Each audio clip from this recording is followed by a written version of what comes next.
ಅಖಿಲಾಂಡ ಕೋಟಿ ಬ್ರಹ್ಮಾಂಡ ನಾಯಕ ರಾಜಾದಿರಾಜ ಯೋಗಿರಾಜ ಪರಬ್ರಹ್ಮ ಶ್ರೀ ಸಚ್ಚಿದಾನಂದ ಸದ್ಗುರು ಸಾಯಿನಾಥ್ ಮಹಾರಾಜ್ ಕಿ ಜೈ. ಗುರುವಿನ ಪಾದಾರವಿಂದಗಳಿಗೆ ವಂದಿಸುತ್ತಾ, ನಮಸ್ತೆ ಸ್ನೇಹಿತರೆ, ಹೇಗಿದ್ದೀರಾ? ಗುರುವಿನ ಆಶೀರ್ವಾದ, ಭಗವಂತನ ದಯೆ, ಕರುಣೆ, ಪ್ರೇಮದಲ್ಲಿ ನೀವು ಸಂರಕ್ಷಿಸಲ್ಪಡ್ತಾ ಇದ್ದೀರಾ. ಅದೇ ಮಾತು ಸತ್ಯವಾಗಲಿ ಅಂತೇಳಿ ಆ ಗುರುವಿನಲ್ಲಿ, ಆ ಭಗವಂತನಲ್ಲಿ ಪ್ರಾರ್ಥನೆಯನ್ನು ಮಾಡ್ತಾ ಈ ಒಂದು ಎನರ್ಜಿಗೆ ನೀವು ಕನೆಕ್ಟ್ ಆಗಬೇಕು. ಹಾಗೆ ನೀವು ನಂಬಿದ ದೇವರು ಹಾಗೆ ಗುರುವು ನಿಮ್ಮ ಎನರ್ಜಿಗೆ ಕನೆಕ್ಟ್ ಆಗಿ ನಿಮ್ಮನ್ನು ಎಲ್ಲ ರೀತಿಯ ಒಂದಿಷ್ಟು ನಕಾರಾತ್ಮಕ ವಿಚಾರಗಳಿಂದ ಹೀಲ್ ಮಾಡಲಿ ಅಂತೇಳಿ ಪ್ರಾರ್ಥನೆ ಮಾಡ್ಕೊಳ್ತೀನಿ.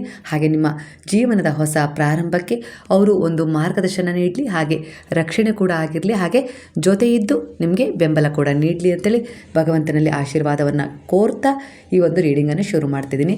ಹಾಗೆ ಸ್ನೇಹಿತರೆ, ಮೊದಲನೇದಾಗಿ ಈಗಿನ ಎನರ್ಜಿಯ ಪ್ರಕಾರ, ನಿಮ್ಮ ಪ್ರಸ್ತುತ ಎನರ್ಜಿಯ ಪ್ರಕಾರ ಕೆಲವರ ಭಾವನೆಗಳು, ನೀವು ನಿಮ್ಮ ಜೀವನವನ್ನು ಒಂದು ಭಾರ ಅಂತೇಳಿ ಅಂದ್ಕೊಳ್ತಾ ಇದ್ದೀರಾ ಈ ಸಮಯದಲ್ಲಿ. ಯಾಕಂದರೆ ನೀವು ಒಂದಿಷ್ಟು ಘಟನೆಗಳಲ್ಲಿ ಕಳೆದು ಹೋಗಿದ್ದೀರಾ, ಮುಳುಗಿ ಹೋಗ್ಬಿಟ್ಟಿದ್ದೀರಾ, ಅಂದರೆ ದುಃಖದಿಂದ ಕುಗ್ಗು ಹೋಗಿದ್ದೀರಾ ಅನ್ನೋ ರೀತಿಯಲ್ಲಿ ಕಾಣಿಸ್ತದೆ. ಅಂದರೆ ಜನರಿಂದ ಕೆಲವು ಅಪೇಕ್ಷೆಗಳನ್ನು ಇಟ್ಕೊಂಡಿದ್ರಿ, ಆ ಅಪೇಕ್ಷೆಗಳು ಸೋತಾಗ ಮನುಷ್ಯ ಕುಗ್ಗೋದು ಸಹಜ. ಅದೇ ಸ್ಥಿತಿ ನಿಮ್ಮಲ್ಲಿದೆ ಈಗ. ಹಾಗೆ ಭಾನುವಾರ ಮತ್ತು ಗುರುವಾರ ಮತ್ತು ಅಮಾವಾಸ್ಯೆ ಹುಣ್ಣಿಮೆಗೆ ಸ್ವಲ್ಪ ಡೀಪ್ ಒಂದು ಕ್ಲೈನ್ಸ್ ಮಾಡ್ಕೊಳ್ತೀನಿ ಕಾರ್ಡ್ಗಳನ್ನು. ಹಾಗೆ ಲೋಬಾನದ ಹೊಗೆ, ಧೂಪದ ಹೊಗೆಯಲ್ಲಿ ಈ ರೀತಿಯಾಗಿ ಒಂದು ಶುದ್ಧೀಕರಣ ಮಾಡಿಕೊಳ್ಳೇಬೇಕು. ಯಾಕಂದರೆ ಅದೊಂದಿಷ್ಟು ಎನರ್ಜಿಗಳನ್ನು, ನಿಮ್ಮ ಎನರ್ಜಿಗಳನ್ನು ಅದಕ್ಕೆ ಕನೆಕ್ಟ್ ಮಾಡ್ಕೊಳ್ಳಿರುತ್ತೆ. ಹಾಗಾಗಿ ಈ ರೀತಿಯಾಗಿ ಮಾಡ್ಕೊಳ್ಳೋದು. ಹಾಗಾಗಿ ಸ್ವಲ್ಪ ಕಾರ್ಡ್ಗಳನ್ನು ಇಲ್ಲಿ ಒಂದಿಷ್ಟು ಮತ್ತೊಮ್ಮೆ ಶುದ್ಧೀಕರಣಗೊಳಿಸ್ಕೊಳ್ತಾ ಇದ್ದೀನಿ. ಈಗ ರೀಡಿಂಗನ್ನು ಮತ್ತೆ ಮುಂದುವರಿಸ್ತೀನಿ. ಅಲ್ಲಿವರೆಗೂ ನೀವು ಮತ್ತೊಮ್ಮೆ ಗುರುವನ್ನು, ದೈವಶಕ್ತಿಯನ್ನು ನೆನಪು ಮಾಡಿಕೊಂಡು ಆ ಎನರ್ಜಿಗೆ ಕನೆಕ್ಟ್ ಆಗಿ. ಕೆಲವು ಸಂತೋಷದಲ್ಲಿ, ದುಃಖದಲ್ಲಿ ಮುಳುಗಿರಬಹುದು, ಎರಡರಲ್ಲೂ. ಆದರೆ ಜೀವನ ಸುಖ ದುಃಖದ ಆಟದಲ್ಲಿ ಒಂದು ಅಂಧವಿಶ್ವಾಸ ಅಲ್ಲ, ವಿಶ್ವಾಸದಲ್ಲಿ ರಚನೆಯಾಗಿದೆ ಅನ್ನೋ ರೀತಿಯಲ್ಲಿ ಕಾಣಿಸ್ತಿದೆ. ಇದು ಒಂದು ಭಗವಂತನ ದಿವ್ಯ ಲೀಲೆಯಾಗಿದೆ. ಅಂದರೆ ನಿಮ್ಮ ಜೀವನದಲ್ಲಿ ಏನೆಲ್ಲ ನಡೆಯುತ್ತಲ್ವ, ಈ ಜಗತ್ತಲ್ಲಿ ಯಾರ ಜೀವನದಲ್ಲಿ ಏನೆಲ್ಲ ನಡೀತಾ ಇದೆಯೋ ಅದು ಭಗವಂತನ ಒಂದು ಲೀಲೆ. ಅಂದರೆ ಅದರ ಅರ್ಥ ಒಂದು ಸಚೇತ, ನಿರ್ದೋಷ ಅನ್ನೋದಾಗಿರುತ್ತೆ. ಅವರ್ಣೀಯ ಆಟದ ತರಹ ಅಂತೆ. ಇಲ್ಲಿ ಪ್ರತಿ ಕ್ಷಣ, ಪ್ರತಿ ಘಟನೆ, ಪ್ರತಿ ಸಂಬಂಧದ ಒಂದು ಆಳವಾದ ಉದ್ದೇಶ ಇದ್ದೇ ಇರುತ್ತೆ ಅನ್ನೋ ರೀತಿಯಲ್ಲಿ ಬಾಬಾ ಹೇಳ್ತಾ ಇದ್ದಾರೆ. ಇಲ್ಲಿ ಭಗವಂತನ ಲೀಲೆ ಅಂಥೇಳಿ ನೀವು ನೋಡಿದಾಗ ಗೊಂದಲ ಆಗಿರ್ಬೋದು, ಕೆಲವೊಂದಿಷ್ಟು ದ್ವಂದ್ವಗಳಾಗಿರ್ಬೋದು, ಅರ್ಥದಲ್ಲಿ ಬದಲಾಗ್ತವೆ ಅನ್ನೋ ರೀತಿಯಲ್ಲಿ ಬಾಬಾ ಹೇಳ್ತಾ ಇದ್ದಾರೆ. ಅಂದರೆ ಯಾವುದು ದ್ವಂದ್ವ, ಯಾವುದು ಗೊಂದಲ ಅಂತ ಹೇಳಿ ಅಂದ್ಕೊಂಡಿದ್ರು ಈ ಸಮಯದಲ್ಲಿ ಅದನ್ನು ಸಂಭಾಳಿಸೋಕ್ಕೆ ಸಾಧ್ಯನೇ ಇಲ್ಲ. ತುಂಬ ಒಂದು ದ್ವಂದ್ವದಲ್ಲಿ ನಾನು ಸಿಕ್ಕಾಕೊಂಡಿದ್ದೀನಿ ಅಂತ ಹೇಳ್ತಾ ಇದ್ದೀರಲ್ಲ, ಅದು ಭಗವಂತನ ಲೀಲೆ ಅಂತ ಹೇಳಿ ನೀವು ನೋಡಿದಾಗ ಅದು ಅರ್ಥದಲ್ಲಿ ಬದಲಾಗುತ್ತೆ. ನಿಮ್ಗೆ ಯಾವ ರೀತಿಯ ಒಂದು ಸ್ಪಷ್ಟತೆ ಬೇಕೋ ಆ ಅರ್ಥದಲ್ಲಿ ಬದಲಾಗುತ್ತೆ ಅನ್ನೋ ರೀತಿಯಲ್ಲಿ ನಿಮಗೊಂದು ಸೂಚನೆ ಸಿಗ್ತಾ ಇದೆ ಇಲ್ಲಿ, ನೀವು ನಂಬಿದ ಗುರುವಿನಿಂದ, ಭಗವಂತನಿಂದ. ಆಗ ನಿಮ್ಮ ಒಳಗಿನ ಯಾತ್ರೆ ಶುರುವಾಗುತ್ತಲ್ಲ, ಅದು ನಿಮ್ಮನ್ನು ಬಲಪಡಿಸೋದ್ರ ಜೊತೆಗೆ ಕೆಲವು ಸರಿಯಾದ ನಿರ್ಧಾರಗಳನ್ನು ತಗೊಳ್ತೀರ. ಹಾಗೆ ಇಲ್ಲಿ ಭಗವಂತನ ಲೀಲೆ ಅಂತೇಳಿ ಯಾವ ವಿಚಾರವನ್ನು ನೋಡ್ತಾ ಇದ್ದೀರಲ್ಲ, ಅದರಲ್ಲಿ ನಿಮಗೆ ಸ್ಪಷ್ಟತೆ ಸಿಗತ್ತೆ. ನೀವು ಈಗ ಅದೇ ಥರ ಅಂದ್ಕೊಂಡಿದ್ದೀರಾ. ಅಂದರೆ ಗುರುವಿನ ಉಪದೇಶಗಳನ್ನು ನೋಡ್ತಾ ಈಗ ನಾನು ಎಲ್ಲ ಅನ್ನೋ ರೀತಿಲಿ ಅನ್ನೋದನ್ನು ಬಿಟ್ಬಿಟ್ಟಿದ್ದೀರಾ, ನೀನೇ ಎಲ್ಲ ಅನ್ನೋದನ್ನು ಹೇಳೋಕ್ಕೆ ಶುರು ಮಾಡಿದ್ದೀರಾ. ಅಂದರೆ ನಾನು ಇಷ್ಟಪಡ್ತೀನಿ ಬಾಬಾ, ನನಗೆ ಬೇಕಾದದ್ದನ್ನು, ಆದರೆ ನಿಮ್ಮಿಚ್ಛೆ ಏನಿದೆಯೋ ಅದನ್ನು ಕೊಡಿ ಅನ್ನೋ ರೀತಿಲಿ ನೀವು ಈಗ ಅರಿವನ್ನು ಹೊಂದಿದ್ದೀರಾ ಅನ್ನೋ ರೀತಿಲಿ ಬರ್ತಾ ಇದೆ. ಕೆಲವರ ಒಂದು ಮನಸ್ಥಿತಿಯಲ್ಲಿ ಕನೆಕ್ಟ್ ಆಗ್ತಾ ಇದೆ. ಅಂದರೆ ಹಿಂದೆ ನನಗೆ ಅದು ಬೇಕು ಇದು ಬೇಕು ಅಂತೇಳಿ ಕೇಳ್ತಾ ಇದ್ದ ಜಾಗದಲ್ಲಿ ನೀವು ಎಷ್ಟೊಂದು ಶಾಂತವಾದ ಎನರ್ಜಿಗೆ ಕನೆಕ್ಟ್ ಆಗಿದ್ದೀರಾ. ಅಂದರೆ ಈಗ ನಿಮ್ಮಲ್ಲಿ ಯಾವ ರೀತಿ ಪರಿವರ್ತನೆ ಕಾಣಿಸ್ತಾ ಇದೆ ಅಂದರೆ, ನನಗೆ ಆ ವಸ್ತು ಆಸೆ ಇತ್ತು, ನನಗೆ ಆ ವ್ಯಕ್ತಿ ನನ್ನ ಜೀವನದಲ್ಲಿ ಬರಬೇಕು ಅನ್ನೋ ಆಸೆ ಇದೆ, ನಾನು ಒಂದಿಷ್ಟು ಒಳ್ಳೆಯ ಜೀವನವನ್ನು ಲೀಡ್ ಮಾಡಬೇಕು ಅನ್ನೋ ಆಸೆ ಇದೆ, ಆದರೆ ನಿಮ್ಮ ಇಚ್ಛೆ ಏನಿದೆಯೋ ಅದೇ ನನಗೆ ಸಿಗಲಿ ಅನ್ನೋ ರೀತಿಯಲ್ಲಿ ಅವರಲ್ಲಿ ಸರೆಂಡರ್ ಮಾಡುವ ಒಂದು ಭಾವವನ್ನು. ಅಂದರೆ ಈಗ ನಿಮಗೆ ಬುದ್ಧಿ ಬಂದಿದೆ, ಅರ್ಥ ಆಗ್ತಾ ಇದೆ ಅನ್ನೋದಕ್ಕಿಂತ ಅರಿವಾಗ್ತಾ ಇದೆ ಸತ್ಯ ಏನು ಅನ್ನೋದು. ಅಂದರೆ ಇಲ್ಲಿ ನನ್ನ ಕೈಯಲ್ಲೇ ಎಲ್ಲ ನಡೆಸೋಕ್ಕೆ ಸಾಧ್ಯ ಇಲ್ಲ, ಪ್ರಯತ್ನ ಮಾತ್ರ ನಾನು ಮಾಡಬೇಕು, ಭಗವಂತನಲ್ಲೇ ಅದನ್ನು ಶರಣಾಗಿಸ್ಬೇಕು. ಯಾಕಂದರೆ ನನಗೆ ಕಾಣೋದು ಅವ್ರಿಗೆ ಕಾಣಿಸ್ತಾ ಇದೆ ಅನ್ನೋ ವಾಸ್ತವ ಸತ್ಯವನ್ನು ಅರ್ಥ ಮಾಡಿಕೊಂಡು ಇವತ್ತಿನ ಕರ್ಮವನ್ನು, ಇವತ್ತಿನ ಒಂದಿಷ್ಟು ವಾಸ್ತವ ಪರಿಸ್ಥಿತಿಗಳನ್ನು ತಿದ್ಕೊಳ್ತಾ ಇದ್ದೀರಾ. ತಪ್ಪು ಕೆಲವು ನಿಮ್ಮಿಂದನೂ ಆಗಿದೆ, ಆ ಅರಿವು ನಿಮಗೆ ಮೂಡಿದೆ. ಹಿಂದೆ ಅದನ್ನು ನನ್ನ ತಪ್ಪಲ್ಲ ಅನ್ನೋ ರೀತಿಲಿ ಹಿಂದೆ ಸರಿಸ್ತಿದ್ರಿ, ಬೇರೆಯವರ ತಪ್ಪನ್ನಷ್ಟೇ ಎದುರಿಗಿಟ್ಟು ನೋಡ್ತಿದ್ರಿ. ಆದರೆ ಈಗ ಹಾಗಲ್ಲ, ನನ್ನ ತಪ್ಪು ಇದರಲ್ಲಿ ಏನೋ ಇದೆ ಅನ್ನೋ ರೀತಿಯಲ್ಲಿ ಅರ್ಥ ಮಾಡ್ಕೊಳ್ತಾ ಇದ್ದಾರೆ. ರಿಯಲೈಸ್ ಆಗ್ತಾ ಇದೆ ಅಂದರೆ ಖಂಡಿತ ಒಂದು ಬ್ಲಾಕೇಜಲ್ಲಿ ರಿಮೂವ್ ಆಗ್ತಾ ಇದೆ ಅಂತೇಳಿ. ಆಗ ಎದುರಿಗಿದ್ದವರ ಒಂದು ವರ್ತನೆ ನಿಮ್ಮ ವಿಚಾರವಾಗಿ ಸ್ವಲ್ಪ ಬದಲಾಗುತ್ತೆ. ಯಾಕಂದರೆ ಎರಡೂ ಕೈ ಸೇರಿದರೆ ಚಪ್ಪಾಳೆ. ಕೆಲವೊಂದು ವಿಚಾರದಲ್ಲಿ ಕೆಲವರ ಪರಿಸ್ಥಿತಿ ಹೇಗಿದೆ ಅಂದರೆ, ಈಗ ನಿಮ್ಮಿಬ್ಬರಿಂದನೂ ತಪ್ಪಾಗಿದೆ ಅನ್ನೋ ರೀತಿಯಲ್ಲಿ ಬರ್ತದೆ. ಒಬ್ಬರು ತಪ್ಪನ್ನು ಅರ್ಥ ಮಾಡಿಕೊಂಡು ಆ ಬ್ಲಾಕೇಜನ್ನು ರಿಮೂವ್ ಮಾಡಿಕೊಂಡ್ರೆ ಇನ್ನೊಬ್ಬರ ಎನರ್ಜಿ ಕೂಡ ತನ್ನಿಂದ ತಾನೇ ಸ್ವಲ್ಪ ಶುದ್ಧೀಕರಣ ಆಗುತ್ತೆ. ಇಲ್ಲಾಂದರೆ ಇಬ್ಬರ ಎನರ್ಜಿ ಬಿಗಿಯಾದಾಗ, ಅದು ಸಮತೋಲನದಲ್ಲಿದ್ದಾಗ ಅದು ಬ್ಯಾಲೆನ್ಸ್ ಆಗೋದು ತುಂಬ ಕಷ್ಟ ಆಗುತ್ತೆ. ಹಾಗಾಗಿ ಯಾರ ಹತ್ರನಾದರೂ ತಪ್ಪಿಗೆ ಕ್ಷಮೆ ಕೇಳೋದಾಗಿರ್ಬೋದು, ಬೇಡ ಅಂದರೆ ನಿಮಗೆ ನೀವೇ ಕ್ಷಮೆ ಕೇಳೋದಾಗಿರ್ಬೋದು, ಇಲ್ಲ ನಿಮ್ಮನ್ನು ನೀವೇ ಕ್ಷಮಿಸ್ಕೊಳ್ಳೋದಾಗಿರ್ಬೋದು. ಕೆಲವೊಂದಿಷ್ಟು ತಪ್ಪುಗಳು ನಿಮ್ಮಿಂದ ಆಗಿಬಿಟ್ಟಿದ್ದಾವೆ. ಅದಕ್ಕೆ ನಿಮಗೆ ಮನಸ್ಸಲ್ಲಿ ಅನಿಸುತ್ತೆ, ಛೇ ನಾನು ಎಂಥ ಕೆಲಸ ಮಾಡಿಬಿಟ್ನಲ್ಲ, ನಾನು ಹೇಗೆಲ್ಲ ವರ್ತನೆ ಮಾಡಿಬಿಟ್ನಲ್ಲ ಅಂಥೇಳಿ ನಿಮಗೆ ಒಂದು ಗಿಲ್ಟ್ ಫೀಲ್ ಆಗ್ತಾ ಇದೆ. ಅಂದರೆ ಆ ಫೀಲ್ ಕೂಡ ನಿಮ್ಮ ದೇಹದ ಬಗ್ಗೆ, ಆತ್ಮದ ಬಗ್ಗೆ ನೀವು ಮಾಡ್ಕೊಳ್ಳೋದು ಬೇಡ.